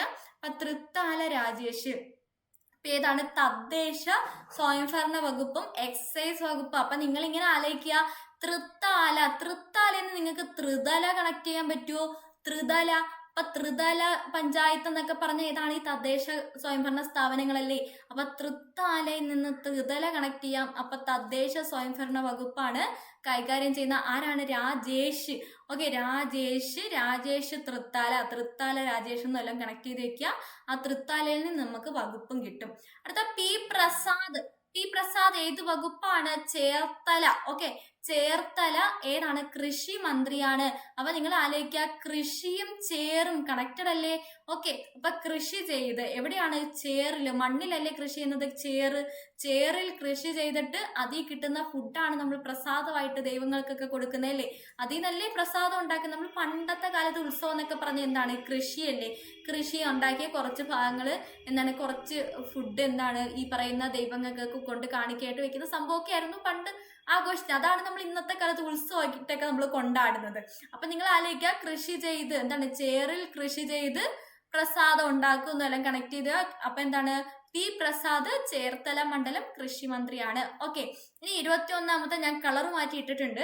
കാരണം കെ രാധാകൃഷ്ണൻ ചേലക്കരയാണ് മണ്ഡലം. പട്ടികജാതി പട്ടികവർഗ പിന്നോക്ക വിഭാഗങ്ങളുടെ ക്ഷേമം ദേവസ്വം പാർലമെന്ററി കാര്യമായിരുന്നു കൈകാര്യം ചെയ്യുന്നത്. പക്ഷെ ഇപ്പോഴത്തെ നമ്മുടെ ലോക്സഭാ ഇലക്ഷനിൽ പുള്ളി വിജയിച്ചു അല്ലെ. പുള്ളി വിജയിച്ചതുകൊണ്ട് ഈ സ്ഥാനത്ത് വേറെ ആരെങ്കിലും വരാനുള്ള സാധ്യതയുണ്ട്. അപ്പൊ നിങ്ങൾ എന്ത് ചെയ്യുക? ആ ഒരു സാധനം ഒന്ന് പഠിച്ചു വെച്ചേക്കുക കേട്ടോ. നമ്മുടെ ഈ ക്ലാസ് വന്നു കഴിഞ്ഞിട്ട്, ഈ ക്ലാസ് ഞാനിപ്പോ ഇന്ന് എടുത്തിട്ട് ഇന്ന് തന്നെ ആയിരിക്കത്തില്ല ക്ലാസ് വരുന്നത്. ചിലപ്പോൾ 2-3 ദിവസമൊക്കെ കഴിഞ്ഞിട്ടായിരിക്കും. അത് എത്ര ലേറ്റ് ആവുമെന്ന് എനിക്കറിയില്ല. അപ്പൊ അപ്പോഴത്തേക്ക് മാറുകയാണെങ്കിൽ നിങ്ങൾ അവിടെ ഒന്ന് പ്രത്യേകം നോട്ട് ചെയ്തേക്ക്. ആ ഒരു സമയത്ത് ആള് മാറിയിട്ടുണ്ടോ എന്നൊന്ന് നോക്കുക കേട്ടോ. ഓക്കെ, അടുത്ത ഇനി ടോപ്പിക് ഏതാണ്? കോൺസ്റ്റിറ്റ്യൂഷനിൽ നിന്ന് വന്നൊരു ചോദ്യമാണ്. നാരി ശക്തി വന്ദൻ അധിനിയം ബില്ല് ലോകസഭ പാസാക്കിയ ദിനം എന്നാണ്? 2023 സെപ്റ്റംബർ 1 ആണോ? 2023 സെപ്റ്റംബർ 5 ആണോ? 2023 സെപ്റ്റംബർ 20 ആണോ? 2023 സെപ്റ്റംബർ 25 ആണോ? എന്നാണ് അറിയുന്നവർ വേഗം കമന്റ് ചെയ്യുക. നാരി ശക്തി വന്ദൻ അധിനിയം നമ്മൾ ഡീറ്റെയിൽ ആയിട്ട് പഠിച്ചതാണ്. ഏതാണ് ഉത്തരം? സി ആണ് ഉത്തരം. 2023 സെപ്റ്റംബർ 20 നാരി ശക്തി വന്ദൻ അധിനിയം ലോകസഭ പാസാക്കിയത്. അപ്പൊ ആരാണിത് അവതരിപ്പിച്ചത്? അർജുൻ മേഘ്വാൾ ആണ് ഈ ബില്ല് ലോകസഭയിൽ ആദ്യമായി അവതരിപ്പിച്ചത്. അപ്പൊ നാരി ശക്തി വന്ദൻ അധിനിയം എന്ന് പറഞ്ഞാൽ വനിതാ സംവരണ ബില്ലാണ്. ഈ വനിതാ സംവരണ ബില്ലാണ് നമ്മുടെ പുതിയ പാർലമെന്റിൽ ആദ്യമായിട്ട് അവതരിപ്പിച്ചത്. അപ്പൊ ഈ ബില്ല് ആദ്യമായിട്ട് ലോകസഭയിൽ അവതരിപ്പിച്ചത് ആരാണ്? അർജുൻ മേഘ്വാൾ ആണ്. ഓക്കെ അല്ലേ? ഇനി അടുത്ത നമ്മുടെ ഭേദഗതി 15 വർഷത്തേക്കാണ് നടപ്പിലാക്കുന്നത്. അതിൽ അങ്ങനെ ഇതിന്റെ സംവരണത്തെ പറ്റി പറയുന്ന വകുപ്പ് 334A ആണ്. ഈ കാലാവധി നീട്ടാനും ബില്ലിൽ വ്യവസ്ഥയുണ്ട് കേട്ടോ. ഈ 15 വർഷത്തേക്കാണെങ്കിലും നീട്ടാനും വ്യവസ്ഥയുണ്ട്. ബിൽ അവതരിപ്പിച്ചത് എന്നാണ് ബില്ല് അവതരിപ്പിച്ചത് 2023 സെപ്റ്റംബർ 19 ഓക്കെ, 2023 സെപ്റ്റംബർ 19 നമ്മുടെ ലോകസഭയിൽ ആദ്യമായിട്ട് ബില്ല് അവതരിപ്പിച്ചത്. ഓക്കെ, അപ്പൊ 19 നിന്ന് തുടങ്ങാം. ഓക്കെ, 19 അവതരിപ്പിച്ചു, 20 പാസ്സാക്കി. ഓക്കെ, 2023 സെപ്റ്റംബർ 20 ലോകസഭ അത് പാസ്സാക്കിയത്. തൊട്ടടുത്ത ദിവസം 21 തൊട്ടടുത്ത ദിവസം രാജ്യസഭ അത് പാസ്സാക്കി.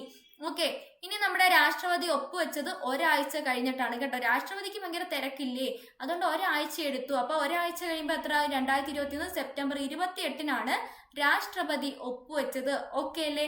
എത്രാം നമ്പർ ബില്ലാണ്? 128 നമ്പർ ബില്ലാണ്. 106 ഭേദഗതിയാണ്. ഓക്കെ, 128 നമ്പർ ബില്ല്, 106 ഭേദഗതി. ഓക്കെ അല്ലേ? ഇതിനകത്തുള്ള ഒരു പ്രത്യേക ഒരു സ്പെഷ്യൽ ആയിട്ടുള്ള കാര്യം എന്ന് പറഞ്ഞാൽ OBCയുടെ സംവരണം ഒഴിവാക്കിയിട്ടുണ്ട്. സ്ത്രീ സംവരണമാണ്, വനിതാ സംവരണം ആണെങ്കിലും OBCക്കെന്നും പറഞ്ഞ് സ്പെഷ്യൽ ആയിട്ട് സംവരണം അവിടെ പറയുന്നില്ല. OBC വിഭാഗ സ്ത്രീകൾക്ക് സ്പെഷ്യൽ ആയിട്ടുണ്ട് എന്ന് പറയുന്നില്ല. പട്ടികജാതി പട്ടികവർഗക്കാർക്ക് മാത്രമേ സ്പെഷ്യൽ ഒരു സംവരണം അവിടെ പറയുന്നുള്ളൂ. ഇനി ഭേദഗതി ചെയ്ത വകുപ്പ് 239A ആണ്. കൂട്ടിച്ചേർത്ത വകുപ്പുകൾ ഏതൊക്കെയാണ്? 330A, 332A, 334A. ഓക്കെ അല്ലേ? ഇനി അടുത്ത സ്കീംസ് ആണ് നോക്കുന്നത്. സ്കീംസിന്റെ ഒരു ക്വസ്റ്റ്യൻ ആണ് അടുത്ത ചോദിച്ചേക്കുന്നത്. അക്രമങ്ങൾ, അപകടങ്ങൾ, പ്രകൃതി ദുരന്തങ്ങൾ എന്നിവയ്ക്ക് ഇരയാകുന്ന ഭിന്നശേഷിക്കാർക്ക് ധനസഹായം നൽകുന്ന കേരള സർക്കാർ പദ്ധതി ഏതാണ്? ആശ്വാസാണോ, സ്വാശ്രയാണോ, പരിരക്ഷയാണോ, നിരാമയയാണോ? അറിയുന്നൊരു വേഗം കമന്റ് ചെയ്യുക. ഏതാണ് ഉത്തരം? ഏതാണ്? അക്രമങ്ങൾ, അപകടങ്ങൾ. അതായത് ഈ ഒരു ഭാഗം വേണമെങ്കിൽ ചെറുതായിട്ടൊന്ന് മാറ്റാം. എന്താണ്? അടിയന്തര ഘട്ടം. ഇനി ഇങ്ങനെ പറഞ്ഞാലേ അറിയത്തോളായിരിക്കും. ഇങ്ങനെ പറഞ്ഞാലും രണ്ടും സെയിം തന്നെയാണ് കേട്ടോ. അടിയന്തര ഘട്ടത്തിൽ അടിയന്തര ഘട്ടത്തിൽ ഭിന്നശേഷിക്കാർക്ക് ധനസഹായം നൽകുന്ന കേരള സർക്കാർ പദ്ധതി എന്ന് ചോദിച്ചാലും, അക്രമങ്ങൾ, അപകടങ്ങൾ, പ്രകൃതി ദുരന്തങ്ങൾ എന്നിവയ്ക്ക് ഇരയാകുന്ന ഭിന്നശേഷിക്കാർക്ക് ധനസഹായം നൽകുന്ന പദ്ധതി എന്ന് ചോദിച്ചാലും ഒന്ന് തന്നെയാണ് ഉത്തരം. ഏതാണ് ഉത്തരം? ആശ്വാസാണോ, സ്വാശ്രയാണോ, പരിരക്ഷയാണോ, നിരാമയയാണോ? ഏതാണ്? പരിരക്ഷയാണ് കേട്ടോ, പരിരക്ഷ. അപ്പൊ നമുക്ക് ബാക്കി എന്താണെന്ന് നോക്കാം. എയ്ഡഡ് സ്കൂളുകളിൽ 1 മുതൽ 8 വരെ ക്ലാസ്സിലുള്ള കുട്ടികൾക്ക് കലാ കായിക പ്രവൃത്തി പരിചയ മേഖലകളിൽ പ്രാവീണ്യം നേടുന്നതിന് പ്രത്യേക പരിശീലനം നൽകുന്നതിനായിട്ട് കൊണ്ടുവന്ന പദ്ധതിയാണ് ആശ്വാസ് പദ്ധതി കേട്ടോ.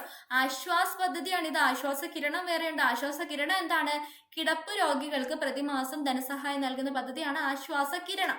ഓക്കെ, ഈ തീവ്രമായ ശാരീരിക മാനസിക വെല്ലുവിളികൾ നേരിടുന്നവരെ സംരക്ഷിക്കുന്ന സ്ത്രീകൾക്ക് സ്വയം തൊഴിൽ ആരംഭിക്കാനുള്ള ഒറ്റത്തവണ ധനസഹായ പദ്ധതിയാണ് സ്വാശ്രയ. സ്വന്തമായിട്ട് ആശ്രയം, മറ്റുള്ളവരെയൊന്നും ആശ്രയിക്കാതിരിക്കാൻ. അപ്പൊ എന്താണ്? തീവ്രമായിട്ടുള്ള ശാരീരിക മാനസിക വെല്ലുവിളി നേരിടുന്നവരെ സംരക്ഷിക്കുന്ന സ്ത്രീകൾക്ക് ധനസഹായം നൽകുന്ന പദ്ധതിയാണ് ഇത്, സ്വാശ്രയ പദ്ധതി. ഓക്കെ അല്ലേ?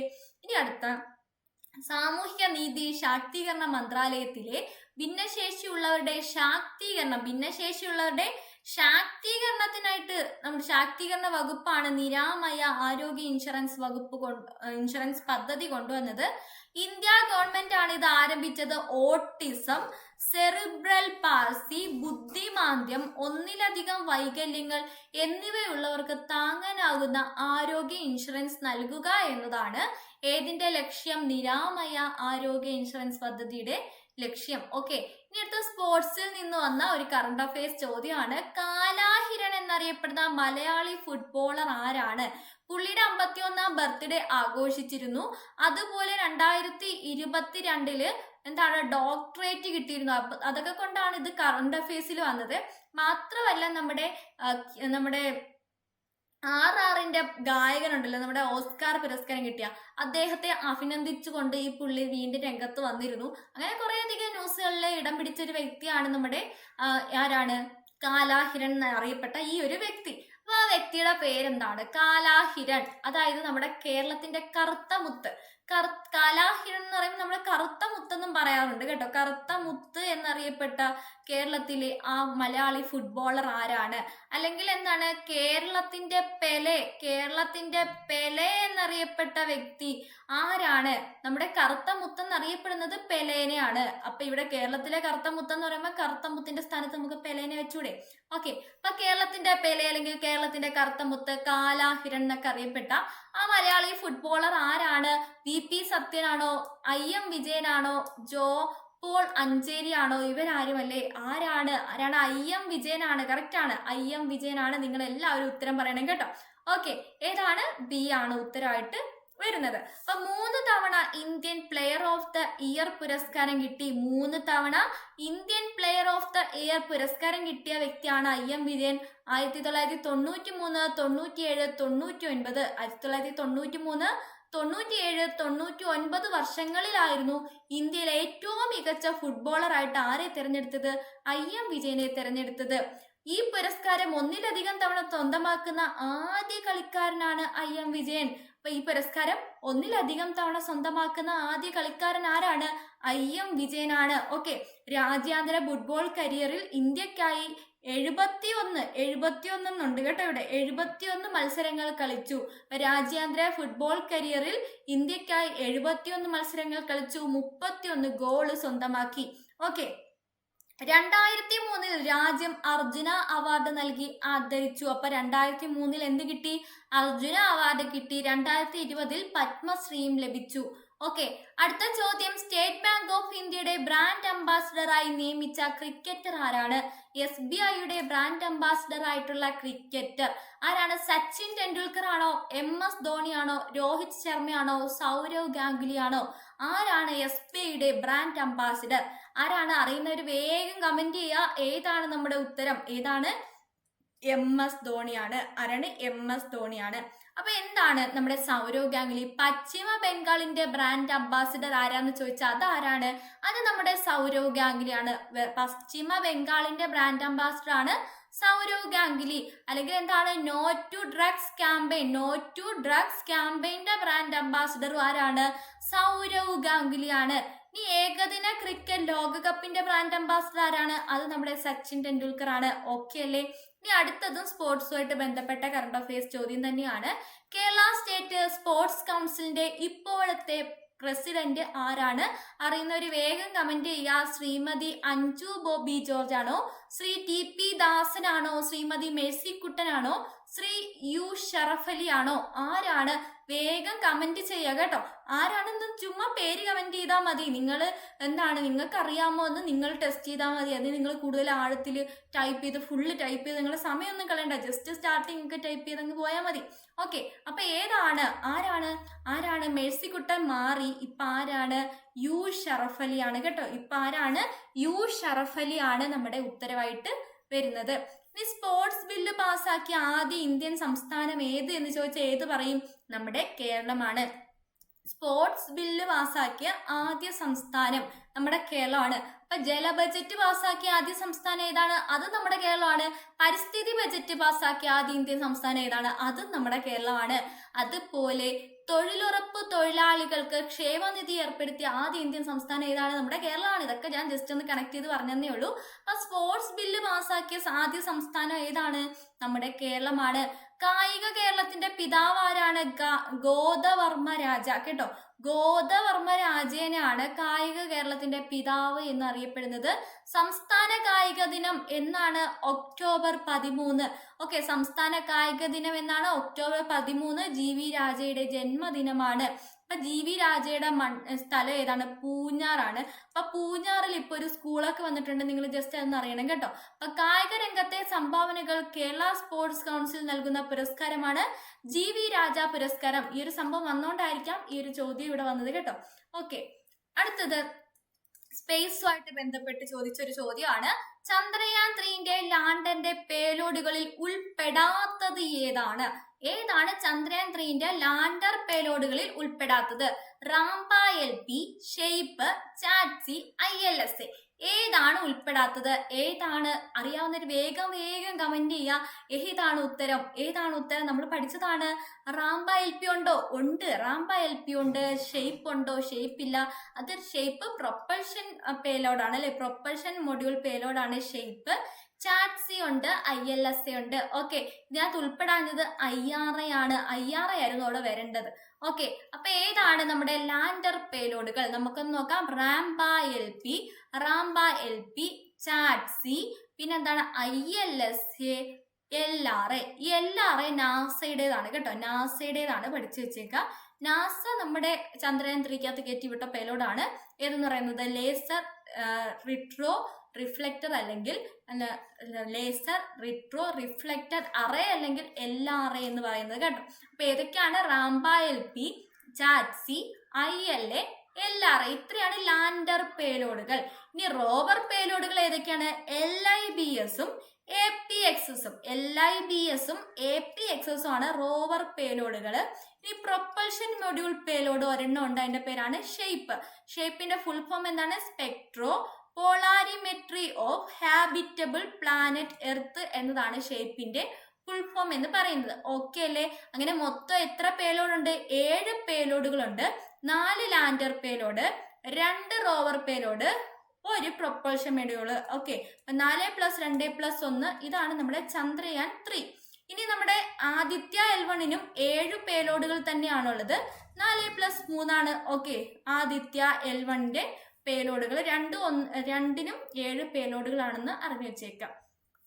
ഇനി അടുത്ത് നമ്മുടെ അവാർഡ്സുമായിട്ട് ബന്ധപ്പെട്ട ഒരു കറണ്ട് അഫയേഴ്സ് ചോദ്യമാണ്. 2021 എഴുത്തച്ഛൻ പുരസ്കാരം ലഭിച്ചത് ആർക്ക്?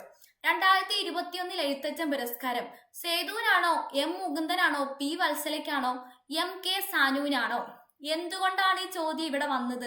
2024 വരെ എന്താണ് എഴുത്തച്ഛൻ കൊടുത്തിട്ട് അത് ചോദിക്കാതെ 2021 എന്തുകൊണ്ട് ചോദിച്ചു? എന്തുകൊണ്ടാ ചോദിച്ചത്? നമ്മുടെ ഇത് കിട്ടിയ ആള് റീസെന്റ് ഇപ്പൊ അന്തരിച്ചിരുന്നു, അതുകൊണ്ടാണ് ഒരു ചോദ്യം ചോദിച്ചത്. അപ്പൊ ആരാണ് ഈ കൂട്ടത്തിൽ? ആരാണ്?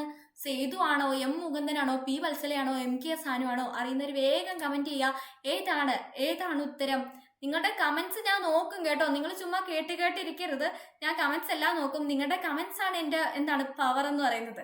അപ്പൊ നിങ്ങൾ ഉറപ്പായിട്ട് കമന്റ് ഇടണം. അപ്പൊ ഏതാണ് ഉത്തരം? P വത്സലയാണ്. ഓക്കെ, 2021 എഴുത്തച്ഛൻ പുരസ്കാരം കിട്ടിയത് ആർക്കാണ്? P വത്സലയ്ക്കാണ്. ഓക്കെ, അപ്പൊ P വത്സല റീസെന്റ് ആയിട്ട് അന്തരിച്ചിരുന്നു അല്ലെ.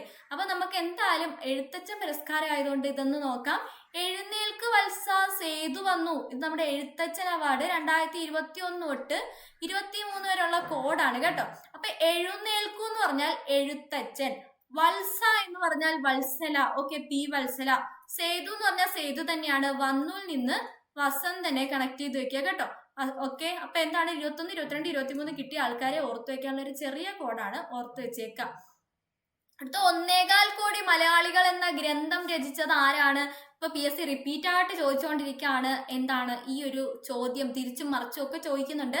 കാരണം ഈ വ്യക്തി അന്തരിച്ചിട്ട് 25 വർഷം ആഘോഷിക്കുകയാണ്. 25ാം ചരമവാർഷികമാണ്. അതുകൊണ്ടാണ് ഈ ഒരു ചോദ്യം കറണ്ട് അഫയേഴ്സിൽ വന്നത്. അപ്പൊ ഏതാണ് ഉത്തരം? K Ramakrishna പിള്ളയാണോ, കുമ്പളത്ത് Govindan നായരാണോ, NV കൃഷ്ണവാര്യരാണോ, EMS നമ്പൂതിരിപ്പാടാണോ? ഏതാണ് ഉത്തരം? ഏതാണ്? EMS നമ്പൂതിരിപ്പാടാണ് കേട്ടോ. EMS നമ്പൂതിരിപ്പാടാണ്. ഏലംകുളം മനക്കൽ ശങ്കരൻ നമ്പൂതിരിപ്പാട് എന്നതാണ് EMSന്റെ പൂർണ്ണമായിട്ടുള്ള പേര്. ജവഹർലാൽ നെഹ്റുവിന്റെ ജീവചരിത്രം മലയാളത്തിൽ ആദ്യം എഴുതിയത് ആരാണ്? EMS നമ്പൂതിരിപ്പാടാണ്. കാറൽ മാക്സിന്റെ മൂലധനം, ദാസ് ക്യാപിറ്റൽ മലയാളത്തിലേക്ക് മൂലധനം എന്ന പേരിൽ തർജ്ജമ ചെയ്തത് ആരാണ്? അതും നമ്മുടെ EMS നമ്പൂതിരിപ്പാടാണ്. അതുപോലെ പ്രധാനപ്പെട്ട 2 കൃതികളാണ് കേരളം മലയാളികളുടെ മാതൃഭൂമി, കേരളം ഇന്ന്, ഇന്നലെ, നാളെ. ഇദ്ദേഹത്തിന്റെ ആത്മകഥ ഇത് തന്നെയാണ്, ആത്മകഥ എന്ന് തന്നെയാണ് പേര്. ഓക്കെ അല്ലേ? ഇനി അവാർഡ്സ് ആണ്. അവാർഡ്സിൽ വീണ്ടും എന്ത് ചോദിച്ചു? 2022 ചോദിച്ചു. 2022 എഴുത്തച്ഛൻ പുരസ്കാരം ലഭിച്ച സേതുവിന്റെ കൃതിയിൽ പെടാത്തതാണ് ചോദിച്ചിരിക്കുന്നത്. ഏതാണ്? പേടി സ്വപ്നങ്ങൾ, കൈമുദ്രകൾ, നിഴലുറങ്ങുന്ന വഴികൾ, അടയാളങ്ങൾ കൃതികളിൽ പെടാത്തത്. ഇവിടെ ചോദിച്ചേക്കുന്നതും P വത്സലയായിട്ട് ലിങ്ക് ചെയ്ത് തന്നെയാണ്. ഇതിൽ പെടാത്ത ആ ഒരു കൃതി എഴുതിയതാരാണ്? നമ്മുടെ P വത്സലയാണ്. ഏതാണ് കൃതി? നിങ്ങളൊന്ന് കമന്റ് ചെയ്തേ. നിങ്ങൾ വേഗം കമന്റ് ചെയ്തേ. ഏതാണ് കൃതി? ഏതാണ്? എല്ലാവരും കമന്റ് ചെയ്യുന്നൊക്കെ ഞാൻ വിചാരിക്കുന്നുണ്ട് കേട്ടോ. അപ്പൊ ഏതാണ് കൃതി? നിഴലുറങ്ങുന്ന വഴികൾ. അത് ആരുടെയാണ്? അത് P വത്സലയുടെയാണ്. പേടി സ്വപ്നങ്ങൾ, കൈമുദ്രകൾ, അടയാളങ്ങൾ ആരുടേതാണ്? സേതുവിൻ്റെതാണ്. സേതുവിന് 2022 എന്ത് കിട്ടിയത്? എഴുത്തച്ഛൻ അവാർഡ് കിട്ടിയത്. അപ്പൊ നമുക്ക് പി വത്സല അന്തരിച്ചത് കൊണ്ടാണ് ഈ 2 ചോദ്യങ്ങളും വന്നത് അല്ലെ. അപ്പൊ പി വത്സല എന്നാണ് അന്തരിച്ചത്? 2023 നവംബർ 21. 2023 നവംബർ 21 പി വത്സല അന്തരിച്ചത്. തിരുനെല്ലിയുടെ കലാകാരി എന്നാണ് പി വത്സല അറിയപ്പെടുന്നത്. തിരുനെല്ലിയുടെ കലാകാരി എന്നറിയപ്പെടുന്ന ആരെയാണ്? പി വത്സലയാണ്. തകർച്ചയാണ് ആദ്യം എഴുതിയ നോവൽ. അപ്പൊ പി വത്സല ആദ്യം എഴുതിയത് എന്താണ്? തകർച്ച എന്ന് പറയുന്ന നോവലാണ്. വയനാടൻ ജീവിതം ആസ്പദമാക്കി എഴുതിയതാണ് നെല്ല്, ആഗ്നേയം, കൂമൻ കൊല്ലി തുടങ്ങിയ നോവലുകൾ. അതുപോലെ മലബാർ കലാപത്തെ ആസ്പദമാക്കി നമ്മുടെ പി വത്സല എഴുതിയ നോവലാണ് വിലാപം. ഓക്കെ അല്ലേ? ജസ്റ്റ് അത്ര അറിഞ്ഞു വെക്കാം. ഇനി നമുക്ക് പി വത്സലയുടെ കൃതികളൊക്കെ ചിലപ്പോൾ ചോദിക്കാനുള്ള സാധ്യതയുണ്ട്. അപ്പം ജസ്റ്റ് നിങ്ങൾ ഒരു ചെറിയൊരു കഥ നിങ്ങൾ എന്ത് ചെയ്യാം? ഇത് ഇത്രയും വലിയ പാരഗ്രാഫ് ഞാൻ ഇങ്ങനെ പഠിക്കും അങ്ങനെയൊന്നും അലക്കാതെ ഈ ഒരു സീൻ, നിങ്ങളൊരു കഥ പറയുമ്പോൾ, ഒരാൾ കഥ പറയുമ്പോൾ നിങ്ങളുടെ മനസ്സിൽ ആ ഒരു സീൻ വരൂലേ, അതുപോലെ ആ സീനൊന്ന് നിങ്ങൾ ഓർത്തെടുക്കാനായിട്ട് നോക്കുക. എൻ്റെ പ്രിയപ്പെട്ട കഥയിലെ വേറിട്ട ഒരു അമേരിക്ക. ഓക്കെ, നമ്മുടെ ദാസനും വിജയനും ഒക്കെ ഇങ്ങനെ ഒരു അമേരിക്കയിൽ പോകുന്ന ആ ഒരു സീൻ വല്ല ആലോചിച്ച് നോക്കാം. അല്ലെങ്കിൽ നമ്മുടെ ദുൽഖർ പോയില്ലേ, ആ അമേരിക്ക നിങ്ങളൊന്ന് ആലോചിച്ച് നോക്കുക. എൻ്റെ പ്രിയപ്പെട്ട കഥയിലെ വേറിട്ടൊരു അമേരിക്കയിലെ നിഴലുറങ്ങുന്ന വഴികളിലൂടെ. നിഴലുറങ്ങുന്ന വഴികൾ എന്ന് പറഞ്ഞാൽ രാത്രിയാണ് അല്ലെ. മരത്തിന്റെയൊക്കെ നിഴൽ ഇങ്ങനെ കാണാം, ഒരു പ്രേതം പോലെ. നിങ്ങളൊന്ന് ആലോചിച്ച്, പ്രേതങ്ങളെയൊക്കെ കാണിക്കുന്ന അതേപോലെ വിജനമായിട്ടുള്ള നിഴലുറങ്ങുന്ന വഴി നിങ്ങളൊന്ന് ആലോചിച്ച് നോക്ക്. അപ്പൊ എൻ്റെ പ്രിയപ്പെട്ട കഥയിലെ വേറിട്ടൊരു അമേരിക്കയിലെ നിഴലുറങ്ങുന്ന വഴിയിലൂടെ മൈഥിലിയുടെ മകളെ, മൈഥിലിയുടെ മകളെ അശോകനും അയ്യാളും, അശോകനെ വേറെ ആരെങ്കിലും നിങ്ങൾ വിചാരിച്ചോ? അശോകനും അയ്യാളും പാമ്പിനെ ഇറക്കി കൊല്ലാൻ വന്നപ്പോൾ എന്താണ്? എരണ്ട കൊണ്ടഴിച്ച് വത്സലയുടെ സ്ത്രീകൾ മരച്ചോട്ടിലെ വെയിലത്ത് തളർന്നിരുന്ന് വിലപിച്ചവൾക്ക് ആദ്യ ജലവും നെല്ലും കൊടുത്ത് കിളിപോയ ഗൗതമന്റെ കൂടെ പറഞ്ഞു വിട്ടു. അത്രേ ഉള്ളൂ. നിങ്ങളിങ്ങനെ ആലോചിക്കുക, മൈഥിലിയുടെ മോളെ ആരോ തട്ടിക്കൊണ്ട് പാമ്പിനെ വെച്ച് കൊല്ലാൻ നോക്കുകയാണ് കേട്ടോ. അശോകനും അയാളും എന്താണ്? പാമ്പിനെ ഇറക്കി വിട്ടു. അപ്പൊ ആ നിഴലുറങ്ങുന്ന വഴി കൂടെ ഈ കൊച്ചു ഓടുന്നു, പുറകെ പാമ്പ് വരുന്നു. സീനൊക്കെ നിങ്ങൾ ആലോചിച്ച് വെക്കണം. അങ്ങനെയൊക്കെ ചിന്തിച്ച് വെച്ചാൽ മതി. ആ പാമ്പിനെ ഇറക്കി കൊല്ലാൻ വന്നു. പാമ്പിനെ ഇറക്കി കൊല്ലാൻ വന്നപ്പോൾ എന്താണ്? വത്സലയുടെ സ്ത്രീകൾ എരണ്ട കൊണ്ടടിച്ചിട്ട് അതിനെ ഓട്ടിച്ചു. എരണ്ട കൊണ്ടടിച്ചിട്ട്, തെരണ്ടി എന്നൊക്കെ പറയത്തില്ല, അതുപോലെ എരണ്ട എന്തോ ഒരു ആയുധമാണ്. അപ്പൊ എരണ്ട കൊണ്ടടിച്ചിട്ട് വത്സലയുടെ സ്ത്രീകൾ അവരെ ഓട്ടിച്ചു. അപ്പൊ എന്താണ്? ഈ കൊച്ചു ഓടി ഓടി തളർന്ന് മരച്ചോട്ടിലെ വെയിലത്ത് തളർന്നിരുന്ന് വിലപിച്ചു. അപ്പൊ എന്താണ്? വിലപിച്ചിങ്ങനെ തളർന്നിരുന്നവർക്ക് എന്ത് കൊടുത്തു? വെള്ളം കൊടുക്കൂലേ നമ്മള്? വെള്ളവും നെല്ലും കൊടുത്തു. ഇവിടെ കുറച്ച് വെറൈറ്റി ഉണ്ട്. വെള്ളവും മാത്രമല്ല, നെല്ലും കൊടുത്ത്. എന്നിട്ട് എന്താ? തിരിച്ച് വീട്ടിൽ കൊണ്ടാക്കണ്ടേ? പറഞ്ഞു വിട്ടേ ആരെയാണ്? ആരുടെ കൂടെയാണ് പറഞ്ഞു വിട്ടത് തിരിച്ച് വീട്ടിൽ പോവാൻ? കിളി പോയ ഗൗതമന്റെ കൂടെയാണ് പറഞ്ഞു വിട്ടത്. ഇത്രേ ഉള്ളൂ. ജസ്റ്റ് ഇത് നിങ്ങളൊന്ന് ഇമാജിൻ ചെയ്ത് നോക്കുക. കാണാതെ എങ്ങനെ പഠിക്കും അങ്ങനൊന്നും ചിന്തിക്കണ്ട. കഥയായിട്ടൊന്ന് ഓർത്ത് വെച്ചാൽ മതി കേട്ടോ. അപ്പൊ എന്താണ്? എൻ്റെ പ്രിയപ്പെട്ട കഥയിലെ അല്ലെ. അപ്പൊ എൻ്റെ പ്രിയപ്പെട്ട കഥകൾ, വേറിട്ടൊരു അമേരിക്ക, നിഴലുറങ്ങുന്ന വഴികൾ, മൈഥിലിയുടെ മകൾ, അശോകനും അയ്യാളും, പാമ്പിൽ നിന്ന് വെച്ച് പേമ്പിയാണ് കേട്ടോ, പേമ്പി, കുമൻ കൊല്ലി, എരണ്ടകൾ, വത്സലയുടെ സ്ത്രീകൾ, മരച്ചോട്ടിലെ വെയിൽ ചീളുകൾ, തകർച്ച, വിലാപം, ആദിജലം, നെല്ല്, ഇത്രയാണ്. പിന്നെന്താണ്? കിളിക്കാല ആത്മകഥയാണ് കേട്ടോ. നിങ്ങൾ ഓർത്ത് വെക്കുക. ആത്മകഥ, പി വത്സലയുടെ ആത്മകഥയാണ് കിളിക്കാലം. ഗൗതമൻ. ഇത്രയാണ് നമ്മുടെ കൃതികൾ. അപ്പൊ ഈ കൃതികൾ ഇത്രയും എന്തിനാ പഠിക്കുന്നത്? കാണാതെ തന്നെ പഠിച്ചാൽ പോരെ എന്നൊക്കെ ചിലർക്ക് തോന്നും. പക്ഷെ ഒരുപാട് ആളുകളുണ്ട്, അവരുടെയൊക്കെ കൃതികൾ പഠിക്കണം. തിരിഞ്ഞ് അങ്ങോട്ടും ഇങ്ങോട്ടും പോവാതിരിക്കാൻ വേണ്ടി ജസ്റ്റ് ഒന്ന് നമ്മൾ കണക്ട് ചെയ്ത് പഠിക്കുന്നതേ ഉള്ളൂ. ആവശ്യമുള്ളവരെടുക്കുക, ആവശ്യമില്ലാത്തവർ കളയുക. ഓക്കെ അല്ലേ? അടുത്തത്, കരിമ്പ് ഉൽപാദനത്തിൽ 1-ാം സ്ഥാനത്തുള്ള ഇന്ത്യൻ സംസ്ഥാനം ഏതാണ്? ഇത് നമ്മുടെ എക്കണോമിക് സർവേയിൽ നിന്ന് വന്നൊരു ചോദ്യമാണ് കേട്ടോ. Economic survey. അപ്പൊ സർവേ റിപ്പോർട്ടുകളൊക്കെ നമ്മൾ പഠിക്കണം. അപ്പൊ കരിമ്പ് ഉൽപാദനത്തിൽ 1-ാം സ്ഥാനത്തുള്ള ഇന്ത്യൻ സംസ്ഥാനമാണ് ചോദിച്ചിരിക്കുന്നത്. ഇന്ത്യ റിലേറ്റ് ചെയ്ത് വന്ന കറണ്ട് അഫയേഴ്സ് ആണ്. മധ്യപ്രദേശ് ആണോ, ഉത്തർപ്രദേശ് ആണോ, ആന്ധ്രാപ്രദേശ് ആണോ, ഛത്തീസ്ഗഡ് ആണോ? ഏതാണ് ഉത്തരം? ഏതാണ്? വേഗം കമന്റ് ചെയ്തോ. മധ്യപ്രദേശ് ആണോ, ഉത്തർപ്രദേശ് ആണോ, ആന്ധ്രാപ്രദേശ് ആണോ, ഛത്തീസ്ഗഡ് ആണോ? ഏതാണ്? ഉത്തർപ്രദേശ് ആണ് ഉത്തരവായിട്ട് വരുന്നത് കേട്ടോ. ഉത്തർപ്രദേശ് ആണ് കരിമ്പ് ഉൽപാദനത്തിൽ 1-ാം സ്ഥാനത്ത് നിൽക്കുന്ന സംസ്ഥാനം. അപ്പൊ നമ്മുടെ എക്കണോമിക് സർവേ റിപ്പോർട്ടാണ് ഞാൻ എടുത്തുകൊണ്ട് വന്നേക്കുന്നത്. 2022-23 അവതരിപ്പിച്ച റിപ്പോർട്ട് 2021-22 ഉൽപാദനം വെച്ചിട്ടാണ്. അപ്പൊ റൈസ് ഉൽപാദനത്തിൽ 1-ാം സ്ഥാനം വെസ്റ്റ് ബംഗാളിനാണ്, 2-ാം സ്ഥാനം ഉത്തർപ്രദേശ്, 3-ാം സ്ഥാനം പഞ്ചാബ്. ഇനി വീറ്റ്, ഗോതമ്പിന്റെ കാര്യത്തിലാണെങ്കിൽ ഉത്തർപ്രദേശ് ആണ് 1-ാമത് കേട്ടോ. 2-ാം സ്ഥാനം മധ്യപ്രദേശ്, മൂന്നാം സ്ഥാനം പഞ്ചാബാണ്. അപ്പൊ റൈസിന്റെ കാര്യത്തിൽ ഒന്നാം സ്ഥാനം വെസ്റ്റ് ബംഗാൾ, വീറ്റിന്റെ കാര്യത്തിൽ ഒന്നാം സ്ഥാനം ഉത്തർപ്രദേശ്. ഓക്കെ, ഇനി മൈസിന്റെ കാര്യത്തിൽ ഒന്നാം സ്ഥാനം കർണാടകയാണ്. മൈസ് കർണാടക, രണ്ടാം സ്ഥാനം മധ്യപ്രദേശ്. അടുത്ത ഷുഗർ കെയിൻ ഒന്നാം സ്ഥാനം ഉത്തർപ്രദേശ്, രണ്ടാം സ്ഥാനം മഹാരാഷ്ട്ര, മൂന്നാം സ്ഥാനം കർണാടക. 2, 3 ഒന്നും പഠിച്ചില്ലെങ്കിൽ ഒന്നെങ്കിലും നിങ്ങൾ കറക്റ്റ് ആയിട്ട് പഠിച്ചേക്കണം കേട്ടോ. അടുത്ത കോട്ടൺ ആണെങ്കിലോ കോട്ടൺ ഗുജറാത്ത് ആണ് ഒന്നാം സ്ഥാനം, രണ്ടാം സ്ഥാനം മഹാരാഷ്ട്ര, മൂന്നാം സ്ഥാനം തെലങ്കാന. ഓക്കെ, ഇനി അടുത്ത 2023 ഇന്ത്യ അധ്യക്ഷ സ്ഥാനം വഹിച്ച G20. അപ്പൊ 2023 ആരാണ് അധ്യക്ഷ സ്ഥാനം വഹിച്ചത് G20ക്ക്? നമ്മുടെ ഇന്ത്യയാണ്. 2024 ആരാണ് അധ്യക്ഷ സ്ഥാനം വഹിക്കുന്നത് എന്നാണ് ചോദിച്ചിരിക്കുന്നത്. അർജന്റീനയാണോ, ബ്രസീലാണോ, ഓസ്ട്രേലിയ ആണോ, കാനഡയാണോ? വേഗം കമന്റ് ചെയ്ത്, ഇതൊക്കെ നമ്മൾ പഠിച്ച് സെറ്റ് ആക്കിയതാണ്. അപ്പൊ വേഗം ഒന്ന് കമന്റ് ചെയ്തേ, ഏതാണ് നമ്മുടെ ഉത്തരം? ഏതാണ്? ബ്രസീലാണ്. കറക്റ്റ് ആണ്. ഏതാണ്? ബ്രസീലാണ്. 2023 ഇന്ത്യ അധ്യക്ഷ സ്ഥാനം വഹിച്ച G20. അപ്പൊ 2024 ആരാണ്? ബ്രസീലാണ്. ഇത് നമ്മൾ കോഡ് വെച്ച് പഠിച്ചിരുന്നു അല്ലെ? ഏതാണ്? 20 വയസ്സിൽ ഇന്ദുവിന്റെ ഇന്ത്യൻ ബ്രദർ സൗത്ത് ആഫ്രിക്കയിലെ അമ്മേ. നമ്മുടെ അമ്മമാരെടുത്ത് നമ്മൾ ആ മക്കളൊക്കെ, ഒറ്റ മക്കളൊക്കെ ഉള്ള, അല്ലെങ്കിൽ ഓമനിച്ച് താലോലിച്ച് വളർത്തിക്കുന്ന മക്കളൊക്കെ വെളിയിൽ പോകുന്നെന്ന് പറഞ്ഞാൽ അവർക്ക് ഭയങ്കര ടെൻഷനാണ്. അവര് വിടൂല. അവർക്ക് ജോലിയും കൂലി ഇല്ലാതെ ഇവിടെ നിന്നാലും വേണ്ടിയില്ല, മക്കളെ വെളിയിലോട്ട് വിടൂല അല്ലേ? അപ്പൊ അങ്ങനെ ഇരിക്കുമ്പോഴത്തേക്ക് നമ്മുടെ പുള്ളി പറയാണ് 20 വയസ്സിൽ ഇന്ദുവിന്റെ ഇന്ത്യൻ ബ്രദർ സൗത്ത് ആഫ്രിക്കയിൽ പോയാ ജോലി ചെയ്യുന്നത് അല്ലേ? അതിനെ കണക്ട് ചെയ്ത് പറഞ്ഞാൽ മതി. 20 വയസ്സിൽ ഇന്ദുവിന്റെ ഇന്ത്യൻ ബ്രദർ സൗത്ത് ആഫ്രിക്കയിലെ അമ്മ എന്ന് സങ്കടത്തോടെ പറയുകയാണ്. അപ്പൊ 20 നിന്ന് നമ്മൾ എന്ത് കണക്ട് ചെയ്യുക? G20 കണക്ട് ചെയ്യുക. ഇന്ദുവിന്റെ എന്ന് പറഞ്ഞാൽ ഇന്തോനേഷ്യ ആണ് കേട്ടോ. ഇന്തോനേഷ്യ ആണ് ഇന്ദു. ഇന്ത്യ എന്ന് പറഞ്ഞാൽ ഇന്ത്യ തന്നെയാണ്. ബ്രദർ എന്ന് പറയുമ്പോൾ ബ്രസീലാണ് കേട്ടോ. ബ്രസീല്. അടുത്ത സൗത്ത് ആഫ്രിക്ക, പേരിൽ നിന്ന് തന്നെ കിട്ടും സൗത്ത് ആഫ്രിക്ക. അമ്മ എന്ന് പറഞ്ഞാൽ അമേരിക്കയാണ്. ഇത്രയും സ്ഥലങ്ങളാണ്. അപ്പൊ നമുക്കറിയാം ഇന്ത്യ 2023 ഓക്കെ. എല്ലാ വർഷവും G20 സമ്മേളനം നടക്കും. എല്ലാ വർഷവും വേദികൾ മാറിക്കൊണ്ടിരിക്കും. അപ്പൊ ഇന്ത്യയിൽ നടന്ന 2023 18ാമത്തെ എഡിഷൻ ആണെങ്കിൽ ഇന്തോനേഷ്യയിൽ എപ്പോഴായിരിക്കും? 2022 തൊട്ട് മുന്നേയുള്ള എഡിഷൻ ഏതാണ്? 17ാമത്തെ എഡിഷൻ. അപ്പൊ 2024 എവിടെയായിരിക്കും? നമ്മുടെ ബ്രസീലിലാണ്. എത്രാമത്തെ എഡിഷൻ? 19ാമത്തെ എഡിഷൻ. സൗത്ത് ആഫ്രിക്കയിൽ എപ്പോഴായിരിക്കും? 2025 20ാമത്തെ എഡിഷൻ. അടുത്ത എന്താണ്? 2026 USA 21ാമത്തെ എഡിഷൻ. ഓക്കെ, സെറ്റ് അല്ലേ? ഈ ഒരു കോഡ് പഠിച്ചു വെച്ചാൽ ഇത് കിട്ടും. അതിന്റെ കൂടെ നിങ്ങൾ ഫിക്സഡ് ആയിട്ട് എന്ത് പഠിക്കുക? ഇന്ത്യ 2023 18ാമത്തെ എഡിഷൻ ആണ്. അപ്പൊ എല്ലാ വർഷവും നടക്കുന്നുണ്ട്. അപ്പൊ കൂട്ടിയും കുറച്ചൊക്കെ അങ്ങ് പോയാൽ മതി. ഓക്കെ അല്ലേ? അടുത്തത് അവാർഡ്സുമായിട്ട് ബന്ധപ്പെട്ട് തന്നെയുള്ള ചോദ്യമാണ്.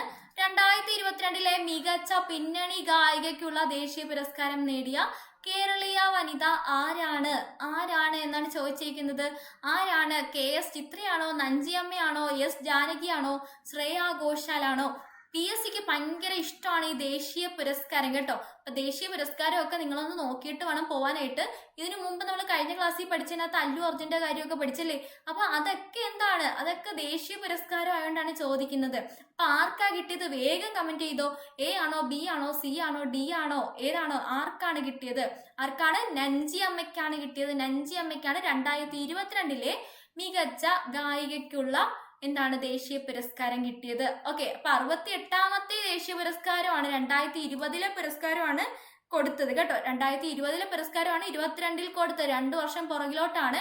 68ാമത്തെ ദേശീയ ചലച്ചിത്ര പുരസ്കാരമാണ് ആർക്ക് കിട്ടിയത്? നഞ്ചി അമ്മയ്ക്ക് കിട്ടിയത്. അയ്യപ്പനും കോശി എന്ന് പറയുന്ന സിനിമയിലെ ഗായികയായിട്ടാണ് കിട്ടിയത്. ഓക്കെ, ഇനി മികച്ച ഗായകൻ ആരാണ്? രാഹുൽ ദേശ്പാണ്ഡെയാണ് മികച്ച ഗായകൻ. മികച്ച ഗായിക നഞ്ചിയമ്മ. ഓക്കെ അല്ലേ?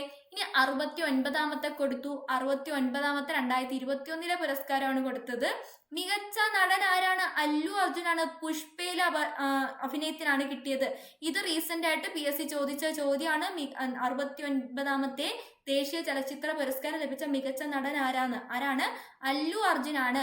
മികച്ച നടി ആരാണ്? ആലിയ ഭട്ടാണ് കേട്ടോ. അപ്പൊ നമ്മുടെ ലോകത്തിൽ ഏറ്റവും സ്വാധീനം ചെലുത്തിയിട്ടുള്ള 100 വനിതകളുടെ പട്ടികയിൽ നമ്മൾ ഉൾപ്പെട്ടിരിക്കുന്ന ഇന്ത്യയിൽ 4 പേരുണ്ട്. അതിലൊരാളാണ് ആലിയ ഭട്ട് കേട്ടോ. ഇമ്പോർട്ടന്റ് ആണ്. അപ്പം 69ാമത് ദേശീയ ചലച്ചിത്ര പുരസ്കാരം 2021 പുരസ്കാരം അപ്പൊ എന്നായിരിക്കും കൊടുക്കുന്നത്?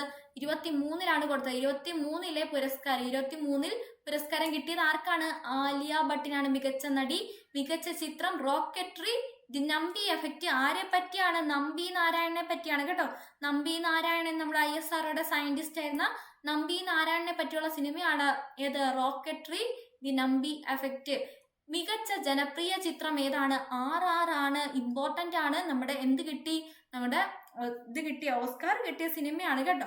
അടുത്ത മികച്ച സംവിധായകൻ നിഖിൽ മഹാരാജ്. ആരാണ്? നിഖിൽ മഹാരാജ്. അടുത്ത മികച്ച മലയാള ചിത്രം ഏതാണ്? ഹോം ആണ്. മികച്ച മലയാള ചിത്രം ഹോം ആണ്. സംവിധായകൻ ആരാണ്? റോജിൻ തോമസ്. ആരാണ്? റോജിൻ തോമസ്. ഓക്കെ, അടുത്ത മികച്ച ഗായിക ആരാണ്? ശ്രേയ ഘോഷാൽ ആണ്. മികച്ച ഗായിക ശ്രേയ ഘോഷാൽ. മികച്ച ഗായകൻ കാലഭൈരവ. മികച്ച നവാഗത സംവിധായകൻ ആരാണ്? വിഷ്ണു മോഹൻ. അടുത്ത മികച്ച തിരക്കഥാകൃത്ത് ആരാണ്? ഷാഫി കബീർ. മികച്ച പരിസ്ഥിതി ചിത്രം ആവാസവ്യൂഹം. മികച്ച അനിമേഷൻ ചിത്രം ഞാൻ കണ്ടിട്ടുണ്ട്. മികച്ച ദേശീയോദ്ഗ്രഥന ചിത്രം കാശ്മീർ ഫയൽസ്. ബാലതാരം Bhavin Rabari. Jury chairman Ketan Mehta. Just ഒന്ന് അറിഞ്ഞു വെച്ചേക്ക. എന്തായാലും ഏറ്റവും ഇമ്പോർട്ടന്റ് ഈ ഒരു സ്ലൈഡിൽ കിടക്കുന്ന കാര്യങ്ങളാണ്. മറ്റേതും കൂടെ ഒന്ന് ജസ്റ്റ് പഠിച്ചു വെച്ചേക്ക കേട്ടോ. അടുത്തത് നമ്മുടെ കേരളവുമായിട്ട് ബന്ധപ്പെട്ട കറണ്ട് അഫയേഴ്സ് ആണ്. കേരളത്തിന്റെ സ്വപ്ന പദ്ധതിയായിട്ടുള്ള വിഴിഞ്ഞം തുറമുഖം ഏത് താലൂക്കിലാണ് സ്ഥിതി ചെയ്യുന്നത്? ഇതും നമ്മൾ പഠിച്ചതാണ്. ഏതാണ്? നെടുമങ്ങാടാണോ, നെയ്യാറ്റിൻകരയാണോ, വർക്കലയാണോ, ചിറയൻകീഴാണോ? അറിയുന്നവര് വേഗം കമന്റ് ചെയ്തോ. ഏതാണ് ഉത്തരം? നെയ്യാറ്റിൻകരയാണ്. നെയ്യാറ്റിൻകരയാണ്. അപ്പൊ നമ്മുടെ ഇന്ത്യയിലെ ഏറ്റവും വലിയ ആഴക്കടൽ തുറമുഖം ഏതാണ്? വിഴിഞ്ഞം തുറമുഖമാണ്. ഇന്ത്യയിലെ ഏറ്റവും വലിയ ആഴക്കടൽ തുറമുഖമാണ് വിഴിഞ്ഞം തുറമുഖം. 20 മീറ്ററോളം അതിന് ആഴമുണ്ട്. തറക്കല്ലിട്ടത് 2015 എവിടെയാണ് സ്ഥിതി ചെയ്യുന്നത്? നെയ്യാറ്റിൻകരയിലാണ്. നെയ്യാറ്റിൻകര താലൂക്കിലാണ് സ്ഥിതി ചെയ്യുന്നത്. ഉദ്ഘാടനം ചെയ്തത് 2023 ഒക്ടോബർ 15 അപ്പൊ വിഴിഞ്ഞം തുറമുഖം എന്നാ ഉദ്ഘാടനം ചെയ്തത്? 2023 ഒക്ടോബർ 15 ഉദ്ഘാടനം ചെയ്തത്. നമ്മുടെ VISL എന്ന് പറഞ്ഞാൽ ഇത് നടത്താൻ വേണ്ടി സ്ഥാപിച്ച ഒരു കമ്പനിയാണ് VISL. അതിന്റെ ചെയർമാൻ എപ്പോഴും ആരായിരിക്കും? മുഖ്യമന്ത്രി ആയിരിക്കും കേട്ടോ. അടുത്ത നമ്മുടെ MD ആരാണ്? MD ദിവ്യ S അയ്യർ ആണ്. നിങ്ങൾക്ക് അറിയുന്ന ഏതെങ്കിലും ദിവ്യ ഉണ്ടെങ്കിൽ നിങ്ങൾ അവർക്ക് പറഞ്ഞു കൊടുക്കുക, അവരാണെന്ന് വിചാരിക്കുക. നിങ്ങൾ വിചാരിക്കുക ആ ദിവ്യ ഇപ്പൊ ആരാണ്? VISLന്റെ MD ആണെന്ന് വിചാരിക്കുക. CEO ശ്രീ ആരാണ്? CEO ശ്രീകുമാർ K നായരാണ് കേട്ടോ. അപ്പൊ ശ്രീകുമാർ ആണ്. നിങ്ങൾക്ക് അറിയുന്ന ഏതെങ്കിലും ശ്രീകുമാർ നിങ്ങളുടെ നാട്ടിലോ നിങ്ങളുടെ വീട്ടിലോ എവിടെയെങ്കിലും നല്ല ശ്രീകുമാർ എന്നൊക്കെ പറഞ്ഞ പേരുള്ള ആരെങ്കിലും ഉണ്ടെങ്കിൽ നിങ്ങൾ അവരെ ഇനി വിചാരിക്കുക അവർക്ക് ഇപ്പൊ എന്താണ് ജോലി? VISLന്റെ CEO ആണ്. അപ്പൊ അവരെ കാണുമ്പോഴെല്ലാം നിങ്ങൾ ഇനി അത് ഓർക്കും കേട്ടോ. അങ്ങനെ നമുക്ക് അറിയുന്ന ആൾക്കാരെ വെച്ചിട്ട് വേണം ഇങ്ങനെയുള്ള പേരുകളൊക്കെ കണക്ട് ചെയ്തെടുക്കാൻ. ഓക്കെ, ഇനി വിഴിഞ്ഞം അദാനി പോർട്ടിന്റെ CEO ആരാണ്? നമ്മുടെ പ്രദീപ് സാറിനെ ഓർത്താൽ മതി. Pradeep sir. Okay, Pradeep Mukhathala. Okay, Pradeep sir നമ്മുടെ ഏഷ്യ ബുക്ക് ഓഫ് റെക്കോർഡ് ഒക്കെ കിട്ടിയിട്ട് ഇപ്പൊ ആരാണ്? വിഴിഞ്ഞം അദാനി പോർട്ടിന്റെ CEO കൂടിയാണെന്നൊന്ന് ഓർത്ത് വെച്ചേക്കുക. അപ്പം പ്രദീപ് സാറിനെ കാണുമ്പോൾ ഇനി നിങ്ങൾ ഓർക്കൂലേ വിഴിഞ്ഞം അദാനി പോർട്ടിന്റെ CEO ആണെന്ന്? അങ്ങനെ കണക്ട് ചെയ്ത് വെച്ചാൽ മതി. അപ്പൊ വിഴിഞ്ഞം അദാനി പോർട്ടിന്റെ CEO ആരാണ്? പ്രദീപ് ജയരാമൻ. നടത്തിപ്പിനായിട്ടുള്ള കമ്പനി ഏതാണ്? നമ്മുടെ വിഴിഞ്ഞം പോർട്ട് നടത്തിപ്പിനായിട്ടുള്ള കമ്പനിയാണ് VISL. നമ്മുടെ വിഴിഞ്ഞം തുറമുഖമായിട്ട് സഹകരിക്കുന്ന ഷിപ്പിംഗ് കമ്പനി ഏതാണ്? മെഡിറ്ററേനിയൻ ഷിപ്പിംഗ് കമ്പനിയാണ്. അപ്പൊ വിഴിഞ്ഞം തുറമുഖമായിട്ട് സഹകരിക്കുന്ന ഷിപ്പിംഗ് കമ്പനി ഏതാണ്? മെഡിറ്ററേനിയൻ ഷിപ്പിംഗ് കമ്പനിയാണ്. ഓക്കെ അല്ലേ? ഇനി അടുത്ത സ്പോർട്സുമായിട്ട് ബന്ധപ്പെട്ട കറണ്ട് അഫയേഴ്സ് ആണ്. 2024 നടക്കുന്ന ഒളിമ്പിക്സിന് വേദിയാകുന്ന നഗരം. വേദികളൊക്കെ വളരെ ഇമ്പോർട്ടന്റ് ആണ് കേട്ടോ. വേദികളൊക്കെ നല്ല രീതിയിൽ പഠിച്ചിട്ട് വേണം എല്ലാ എക്സാമിനും പോകാനായിട്ട്. 2024 നടക്കുന്ന ഒളിമ്പിക്സിന് വേദിയാകുന്ന നഗരം ഏതാണ് നഗരം? പാരീസ് ആണോ, ഫ്ലോറൻസ് ആണോ, ടോക്കിയോ ആണോ, സിഡ്നി ആണോ? എവിടെയാണ് 2024 ഒളിമ്പിക്സ് നടക്കുന്നത്? 2024 പാരീസ് ഒളിമ്പിക്സ് എന്നല്ലേ നമ്മൾ പഠിച്ചിട്ടുള്ളത്. ഏതാണ്? പാരീസ് ആണ്. ഓക്കെ, അപ്പൊ 2024 33ാമത്തെ ഒളിമ്പിക്സ് ആണ് നടക്കുന്നത്. 2024 33ാമത്തെ ഒളിമ്പിക്സ് ആണ്. Paris, France. എവിടെയാണ്? പാരീസ്, ഫ്രാൻസിലാണ് നടക്കുന്നത്. 2024 4 വർഷം കഴിയുമ്പോൾ അടുത്ത ഒളിമ്പിക്സ് വരും. 2028 എവിടെയാണ്? US നടക്കുന്നത്. 2032 ബ്രിസ്ബെയിൻ, ഓസ്ട്രേലിയയിലാണ് നടക്കുന്നത് കേട്ടോ. അപ്പൊ എവിടേക്കാണ്? France, US, Australia. ഫ്രാൻസിലെ പാരീസിലാണ് 2024, 28 US, 32 ഓസ്ട്രേലിയ. ഓക്കെ, 2027 2020 പുരുഷ ലോകകപ്പിന്റെ വേദി എവിടെയാണ്? US-ഉം വെസ്റ്റ് ഇൻഡീസുമാണ്. 2024 2020 പുരുഷ ലോകകപ്പിന്റെ വേദി എവിടെയാണ്? US-ഉം വെസ്റ്റ് ഇൻഡീസുമാണ്. 2024 യൂറോ കപ്പ് ആണെങ്കിലോ ജർമ്മനിയിലാണ്. 2024 യൂറോ കപ്പ് വേദി എവിടെയാണ്? യൂറോ കപ്പ് ഫുട്ബോൾ വേദി ജർമ്മനിയാണ്. 2027 കോപ്പ അമേരിക്ക വേദി എവിടെയാണ്? US ആണ്. ഒളിമ്പിക്സിൽ ജൂറിയാകുന്ന ആദ്യ ഇന്ത്യൻ വനിത ആരാണ്? ബിൽ കീസ്മിർ ആണ്. അതായത് കീസ്മിർ, കാശ്മീർ അങ്ങനെ കണക്ട് ചെയ്ത് വെക്കുക. കാശ്മീർ ആണ് സ്വദേശം. പാരീസ് ഒളിമ്പിക്സിന്റെ ആണ് ജൂറി ആവുന്നത് കേട്ടോ. അപ്പൊ ഒളിമ്പിക്സിൽ ജൂറി ആവുന്ന ആദ്യ ഇന്ത്യൻ വനിത ആരാണ്? ബിൽ കീസ്മിർ ആണ്. അടുത്ത സ്പേസുമായിട്ട് ബന്ധപ്പെട്ട ചോദ്യമാണ്. ബഹിരാകാശ യാത്ര നടത്തിയ ആദ്യ ഇന്ത്യക്കാരൻ ആരാണ്? ബഹിരാകാശ യാത്ര നടത്തിയ ആദ്യ ഇന്ത്യക്കാരൻ രാകേഷ് ശർമ്മയാണോ? യൂറി ഗഗാറിൻ ആണോ? കൽപ്പന ചൗളയാണോ? സുനിത വില്യംസ് ആണോ? എന്തുകൊണ്ടാണ് ഈ ചോദ്യം വന്നതെന്ന് ചോദിച്ചാൽ റീസെന്റ് ആയിട്ട് ബഹിരാകാശത്തേക്ക് ആര് പോയി? ഒരു വിനോദസഞ്ചാരി, ഇന്ത്യൻ ബഹിരാകാശ വിനോദസഞ്ചാരി യാത്രയായിട്ടുണ്ട്. അതുകൊണ്ടാണ് ഈ ഒരു ചോദ്യം ഇവിടെ വന്നത്. അല്ലെങ്കിൽ രണ്ടാമത്തെ കാര്യം, സുനിത വില്യംസ് 3ാമത്തെ തവണ ബഹിരാകാശത്തേക്ക് പോയിട്ടുണ്ട്. ഈ 2 കാര്യങ്ങളുണ്ട് ഈ ഒരു ചോദ്യം ഇവിടെ വരാനായിട്ട്. അപ്പൊ നമ്മൾ കറണ്ട് അഫയേഴ്സ് പഠിക്കുമ്പോൾ അതിന്റെ ബേസിക് ആയിട്ടുള്ള കാര്യങ്ങൾ ഒരിക്കലും മറന്നു വരരുത് കേട്ടോ. അപ്പൊ ഇപ്പം PSC ചോദിക്കുന്ന ഒരു ട്രെൻഡ് അങ്ങനെയാണ്, അങ്ങനത്തെ കറണ്ട് അഫയേഴ്സ് നമ്മൾ പഠിച്ചു വെക്കും. പക്ഷെ അതിന്റെ ഏറ്റവും ബേസിക് ആയിട്ടുള്ള കുറച്ച് കാര്യങ്ങൾ നമ്മൾ അറിയേണ്ടതുണ്ട്. അങ്ങനെയുള്ള കാര്യങ്ങളും കൂടെ നമ്മൾ പഠിച്ചു പോകണം. അപ്പൊ ബഹിരാകാശ യാത്ര നടത്തിയ ആദ്യ ഇന്ത്യക്കാരൻ ആരാണ്? രാകേഷ് ശർമ്മയാണോ? യൂറി ഗഗാറിൻ ആണോ? കൽപ്പന ചൗളയാണോ? സുനിത വില്യംസ് ആണോ? അറിയുന്നവർ വേഗം കമന്റ് ചെയ്യുക. ഏതാണ്? രാകേഷ് ശർമ്മയാണ്. ഓക്കെ, രാകേഷ് ശർമ്മയാണ്. ഇന്ത്യയുടെ ആദ്യത്തെ ബഹിരാകാശ വിനോദസഞ്ചാരി ആരാണ്? ഞാൻ ഇതിൽ കൊടുത്തിട്ടില്ല ആരാണ്, അതുകൊണ്ടാണ് കറണ്ട് അഫയേഴ്സ് വന്നത്. ആരാണ്? ഗോപി തോട്ടക്കുറ കേട്ടോ. ഗോപി തോട്ടക്കുറയാണ് ആദ്യമായിട്ട് ബഹിരാകാശ സഞ്ചാരി, വിനോദസഞ്ചാരി എന്ന് ചോദിച്ചാൽ, ഇന്ത്യയുടെ ആദ്യത്തെ ബഹിരാകാശ സഞ്ചാരി എന്ന് ചോദിച്ചാൽ രാകേഷ് ശർമ്മയാണ്. ബഹിരാകാശ സഞ്ചാരി കേട്ടോ. ഇന്ത്യയിലെ ആദ്യത്തെ ബഹിരാകാശ സഞ്ചാരി രാകേഷ് ശർമ്മയാണ്. ബഹിരാകാശ വിനോദസഞ്ചാരി എന്ന് ചോദിച്ചാലാണ്? ഗോപി തോട്ടക്കുറയാണ്. ഓക്കെ, ഇനി ബ്ലൂ ഓറിജിന്റെ ന്യൂ ഷെപ്പേർഡ് 25 എന്ന ദൗത്യത്തിലാണ് യാത്ര തിരിച്ചത്. എന്നാണ് യാത്ര തിരിച്ചത്? 19 മെയ് 2024 എന്നാണ്. 19 മെയ് 2024. ആന്ധ്രാപ്രദേശ് സ്വദേശിയാണ് ഗോപി. ഓക്കെ, ഗോപി ചന്ദ് തോട്ടക്കുറ, എങ്ങനെയാണ് പേര്? ഗോപി ചന്ദ് തോട്ടക്കുറ. ഓക്കെ അല്ലേ? ഇനി അടുത്ത ഇന്ത്യയായിട്ട് ബന്ധപ്പെട്ട അടുത്ത കറണ്ട് അഫയേഴ്സ് ചോദ്യമാണ്. G20 അധ്യക്ഷ പദവി ഇന്ത്യ ഏറ്റെടുത്തത് താഴെ പറയുന്നതിൽ ഏത് വൻകരയിലുള്ള രാജ്യത്ത് നിന്നാണ്? നമ്മുടെ നേരത്തെ സെയിം കോഡ് റിപ്പീറ്റ് ആയിട്ട് നിങ്ങൾ ഓർത്താൽ മതി, അപ്പൊ നിങ്ങൾക്ക് കിട്ടും. ആഫ്രിക്ക, ഏഷ്യ, യൂറോപ്പ്, തെക്കേ അമേരിക്ക. എവിടെയാണ്? അറിയുന്നൊരു വേഗം കമന്റ് ചെയ്യുക. എവിടെ നിന്നാണ് ഇന്ത്യ ഏറ്റെടുത്തത്? അതായത് ഇന്ത്യയുടെ തൊട്ട് മുന്നേ ഉള്ളത് ഏത് രാജ്യമായിരുന്നു എന്ന് ഓർക്കുക. അത് ഏത് വൻകരയിലാണെന്ന് നമുക്കറിയണം അല്ലെ? ഏതാണ്? ഇന്ത്യൻ ബ്രദർ എന്നല്ലേ നമ്മൾ പഠിച്ചത്. 20 വയസ്സുള്ള ഇന്ദുവിന്റെ ഇന്ത്യൻ ബ്രദർ എന്ന് പറയുമ്പോൾ ഇന്ത്യക്ക് മുന്നേ ഏതാണ്? ഇന്ദു വെച്ചിട്ട് നമ്മൾ എന്താ കണക്ട് ചെയ്തത്? ഇന്തോനേഷ്യ ഏത് വൻകരയിലാണ്? ഏഷ്യ വൻകരയിലാണ് കേട്ടോ. ഏത് വൻകരയാണ്? ഏഷ്യ വൻകരയിലാണ്. എളുപ്പമല്ലേ? അടുത്ത 2023 ലോകകപ്പ് ക്രിക്കറ്റിൽ പങ്കെടുത്ത രാജ്യങ്ങളുടെ എണ്ണമാണ് ചോദിച്ചേക്കുന്നത്. 2023 ലോകകപ്പ് ക്രിക്കറ്റ് സ്പോർട്സുമായിട്ട് ബന്ധപ്പെട്ട കറണ്ട് അഫയേഴ്സ് ആണ്.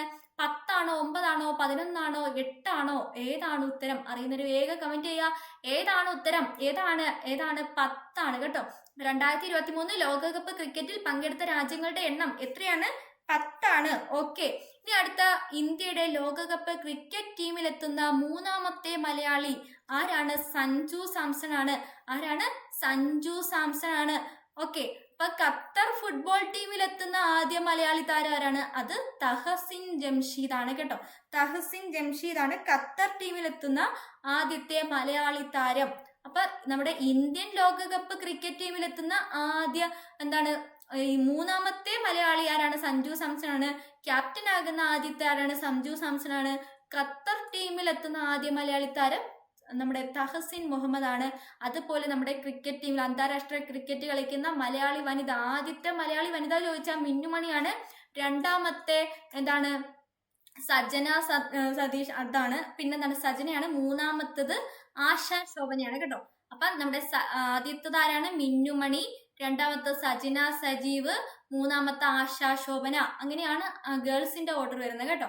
അടുത്ത ഗ്രന്ഥശാല പ്രവർത്തകനായ PN പണിക്കരുടെ ജന്മസ്ഥലം ഏതാണെന്ന് ചോദിച്ചു. ഈ ഒരു ചോദ്യം വരാനുള്ള കാര്യം PN പണിക്കരുടെ ഗൃഹം, അതായത് വീട് ഇപ്പൊ സർക്കാരിന് കൈമാറിയെന്നൊരു ന്യൂസ് വന്നിരുന്നു.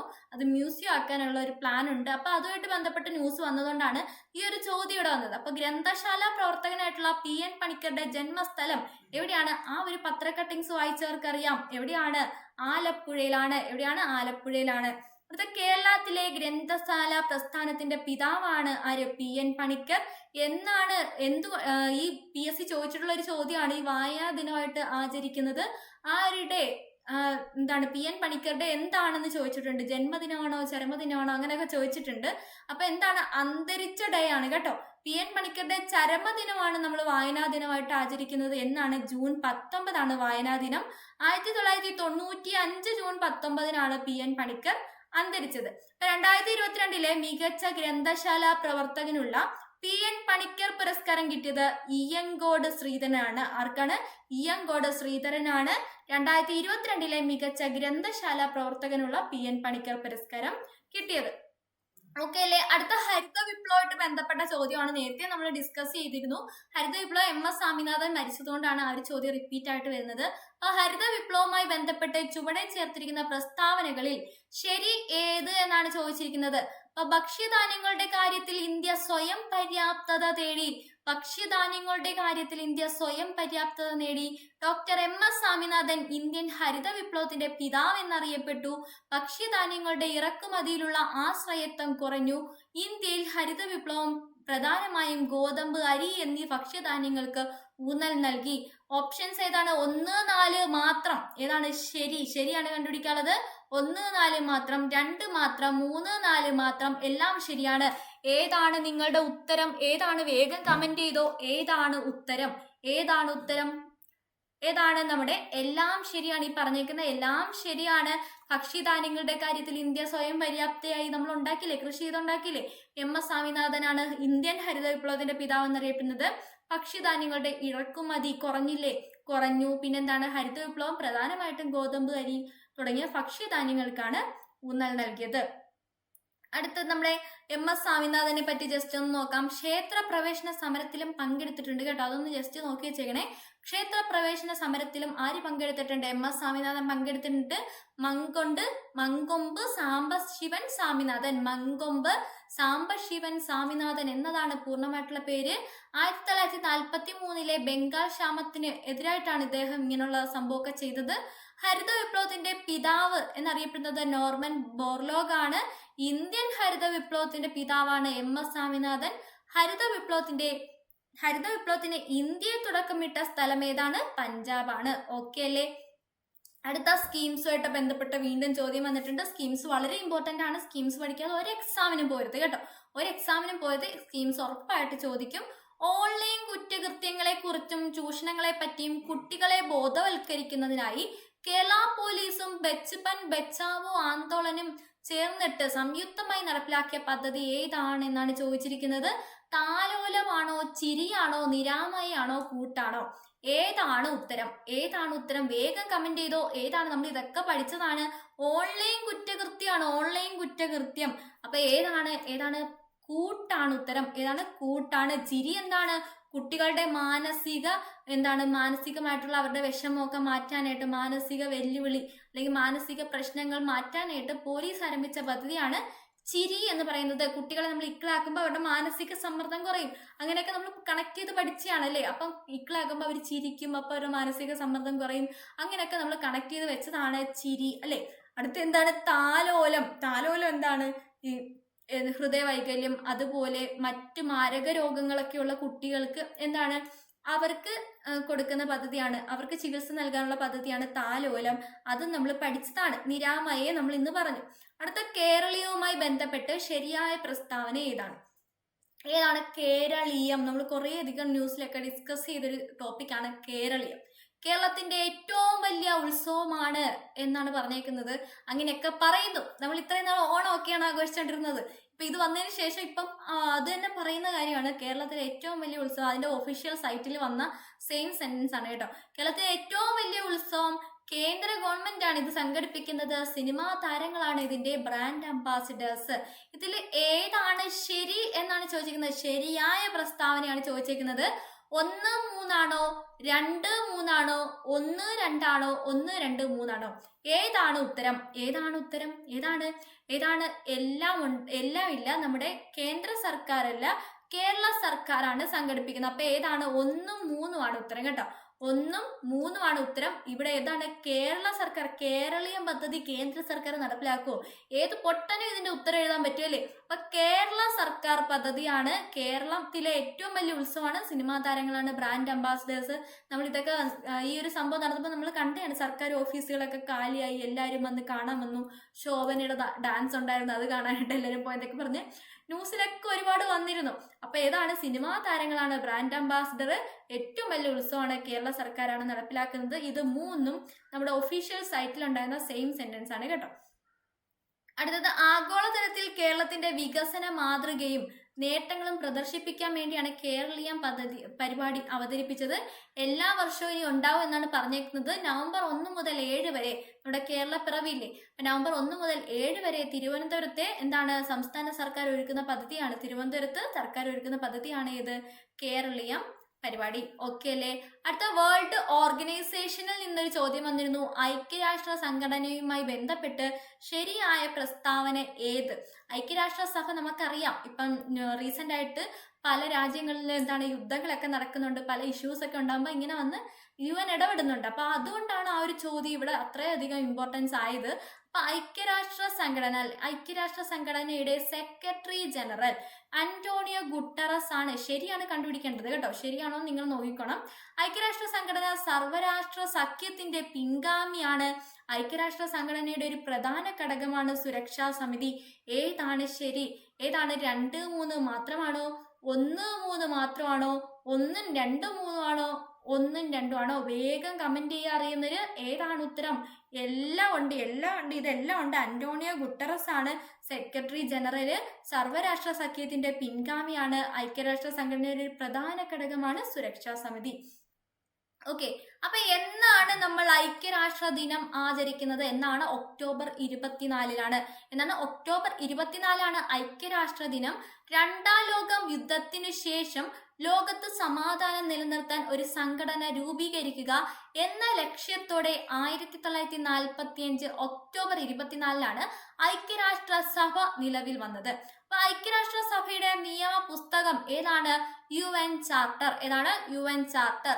English, French, Russian, Arabic, Chinese, Spanish ഇതൊക്കെയാണ് ഐക്യരാഷ്ട്ര സഭയുടെ പ്രധാനപ്പെട്ട ഭാഷകൾ. ഇത് റീസെന്റ് ആയിട്ട് ഇപ്പോൾ ചോദിച്ച ചോദ്യമാണ്. ഓക്കെ, അപ്പൊ English, French, Russian, Arabic, Chinese, Spanish ഇത്രേ 6 ഭാഷകളാണ് ഔദ്യോഗിക ഭാഷകളായിട്ടുള്ളത്. ട്രിഗലിയാണ് ആദ്യ UN സെക്രട്ടറി ജനറൽ. പോർച്ചുഗീസുകാരനായിട്ടുള്ള അന്റോണിയോ ഗുട്ടറസ് ആണ് ഇപ്പോഴത്തെ സെക്രട്ടറി ജനറൽ. ഓക്കെ അല്ലേ? അടുത്തത്, ഇന്ത്യയായിട്ട് ബന്ധപ്പെട്ട് വന്ന ഒരു കറണ്ട് അഫയേഴ്സ് ചോദ്യമാണ്. വീണ്ടും G20 റിപ്പീറ്റ് ആണ്. ഇന്ത്യയിൽ നടന്നതുകൊണ്ടാണ് ഇത്രയധികം ചോദ്യം വരുന്നത്. ഹോട്ട് ടോപ്പിക് എന്ന് മനസ്സിലായല്ലോ. വൃത്തിയായിട്ടങ്ങ് പഠിച്ചു വെച്ചേക്കുക. 2023 G20 ഉച്ചകോടിയുമായി ബന്ധപ്പെട്ട് ശരിയായ പ്രസ്താവന ഏത് എന്നാണ് ചോദിച്ചിരിക്കുന്നത്. ഒന്നാമത്തെ സ്റ്റേറ്റ്മെന്റ്, G20 18ാമത്തെ ഉച്ചകോടി ആയിരുന്നു ഇത്. നമ്മൾ പഠിച്ചതാണ്. ഇപ്പോൾ ഈ ഒരു ക്വസ്റ്റ്യൻ വർക്കൗട്ടിൽ തന്നെ നമുക്ക് ഇതിന്റെ ഉത്തരം കിട്ടും. ഓക്കെ, ന്യൂഡൽഹിയാണ് ഈ ഉച്ചകോടി നടന്നത്. ന്യൂഡൽഹിയിലാണ് നടന്നത്. ഇന്ത്യയിൽ നടക്കുന്ന 2ാമത്തെ ഉച്ചകോടിയാണ്. ആണോ? നോക്ക്, 2, 3 ആണോ, 1, 2 ആണോ, അല്ല 1, 3 ആണോ, 1, 2 ആണോ? എല്ലാം ശരിയാണോ? ഏതാണ് ഉത്തരം? ഏതാണ്? 1ഉം 2ഉം ആണ് ശരി. ഇന്ത്യയിൽ നടക്കുന്ന 2ാമത്തെ ഒന്നുമല്ല. G20 18ാമത്തെ വേദിയാണ്. 18ാമത്തെ ഉച്ചകോടിയാണ് ഇന്ത്യയിൽ നടക്കുന്നത്. ന്യൂഡൽഹി. ഇന്ത്യയിലാണെങ്കിൽ ന്യൂഡൽഹിയിലല്ലേ? സ്വാഭാവികമായിട്ടും ന്യൂഡൽഹിയിലാണ്. ഒരു കാര്യം കൂടെ അറിഞ്ഞു വെച്ചേക്കുക. എന്താണ് നമ്മുടെ ഈ മുദ്രാവാക്യം? ഇതിനകത്ത് പറഞ്ഞേക്കുന്ന ഒരു സ്ലോഗൻ എന്താണ്? വസുദൈവ കുടുംബകം കേട്ടോ. വസുദൈവ കുടുംബകം അതാണ് നമ്മുടെ ഇന്ത്യയുടെ ഒരു തീം. 2023 G20 തീം എന്താണ്? വസുദൈവ കുടുംബകം. ഓക്കെ, സെറ്റ് അല്ലേ? അടുത്തത്, ലോഗോയുടെ ചിഹ്നവും ചിലപ്പോൾ ചോദിക്കാം. അതെന്താണ്? താമരയിൽ ഉയർന്നു നിൽക്കുന്ന ഭൂമി കേട്ടോ. താമരയിൽ ഉയർന്നു നിൽക്കുന്ന ഭൂമിയാണ്. ഇതൊക്കെ ഭൂമിയാണ് കേട്ടോ. താമരയിൽ ഉയർന്നു നിൽക്കുന്ന ഭൂമിയാണ് നമ്മുടെ ലോഗോയിലുള്ള എന്തെന്ന് പറയുന്നത്? ചിഹ്നം എന്ന് പറയുന്നത്. ഓക്കെ. ഇനി ഇന്ത്യയിലെ കാർഷിക ഉൽപാദനം വർദ്ധിപ്പിക്കാൻ നിത്യഹരിത വിപ്ലവം എന്ന ആശയം അവതരിപ്പിച്ചത് ആരാണ്? സെയിം റിപ്പീറ്റ് എന്താണ്? വന്താ സുട്ടാ സത്താ റിപ്പീറ്റ്, വീണ്ടും റിപ്പീറ്റ് ആണ്. ഏതാണ്? MS സ്വാമിനാഥനാണ് കേട്ടോ. നിത്യഹരിത വിപ്ലവം MS സ്വാമിനാഥനാണ് കൊണ്ടുവന്നത്. അടുത്ത ചന്ദ്രയാൻ 3 ദൗത്യത്തിലെ പിന്നിലെ റോക്കറ്റ് വനിത ആരാണ്? റോക്കറ്റ് വനിത ആരാന്നാണ് ചോദിച്ചിരുന്നത്. ചന്ദ്രയാൻ 3 ദൗത്യത്തിന് പിന്നിലെ റോക്കറ്റ് വനിത ആരാണ്? മൗമിത ദത്തയാണോ? ഋതു കരിന്താലാണോ? നന്ദിനി ഹരിനാഥാണോ? ടെസി തോമസ് ആണ്. ആരാണ് റോക്കറ്റ് വനിത? റോക്കറ്റ് വനിത 6 വെച്ച് കണക്ട് ചെയ്യുക. ഋതു കരിതാൽ കേട്ടോ. ഋതു കരിതാലാണ്. അങ്ങനെയാണെങ്കിൽ മിസൈൽ വനിത ആരാണ്? മിസൈൽ വനിത ടെസി തോമസ് ആണ്. ഓക്കെ. റോക്കറ്റ് മാൻ ആരാണ്? റോക്കറ്റ് മാൻ നിങ്ങൾക്ക് അറിയാമോ? ആരാണ്? നമ്മുടെ കെ ശിവനാണ് റോക്കറ്റ് മാൻ. മിസൈൽ മാൻ ആരാണ്? APJ അബ്ദുൽ കലാം ആണ്. ഓക്കെ അല്ലേ? അടുത്തത് ക്വാണ്ടം ഡോട്ട്സുമായി ബന്ധപ്പെട്ട കണ്ടുപിടുത്തങ്ങൾക്ക് നോബൽ പ്രൈസ് 3 പേർ പങ്കിട്ടപ്പോൾ അതിൽ 2 പേർ അലക്സി എഖിമോവ്, ലൂയിസ് ഇ ബ്രൂസ് എന്നിവരാണെങ്കിൽ മൂന്നാമത്തെ വ്യക്തി ഏത് രാജ്യക്കാരനാണ് എന്നാണ് ചോദിച്ചിരിക്കുന്നത്. ഈ ക്വസ്റ്റ്യൻ ക്യാൻസൽ ചെയ്ത ക്വസ്റ്റ്യൻ ആണ് കേട്ടോ. എന്നാലും നോബൽ പ്രൈസ് ഇമ്പോർട്ടന്റ് ആണ്. നോബൽ പ്രൈസ് നിങ്ങൾ നല്ല രീതിയിൽ പഠിച്ചു വെച്ചേക്കണം. ഓക്കെ. ഇതില് ഈ മൂന്നാമത്തെ വ്യക്തി ആരാണ്? ബവേണ്ടി. നമ്മളിത് കണക്ട് ചെയ്ത് പഠിച്ചതാണ്. ഏതാണ്? അലക്സിന്റെ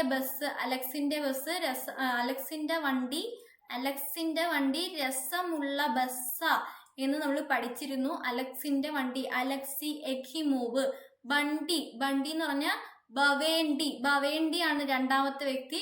ബസ് എന്ന് പറയുമ്പോൾ ബ്രൂസ്, അത് വെച്ച് കണക്ട് ചെയ്ത് വെച്ചാണ് രസതന്ത്രത്തിനുള്ള നോബൽ പ്രൈസ് ആണ്. അപ്പൊ നിങ്ങൾ ഈ നോബൽ പ്രൈസ് 2023 നല്ല രീതിയിൽ പഠിച്ചു വെക്കുക. 2022 പറ്റുവാണെങ്കിൽ പഠിക്കുക. ഇതേ കണക്കുള്ള ഹോട്ട് ടോപ്പിക്കുകൾ 2022, 23, 27 എല്ലാം പഠിക്കുന്നത് നല്ലതായിരിക്കും കേട്ടോ.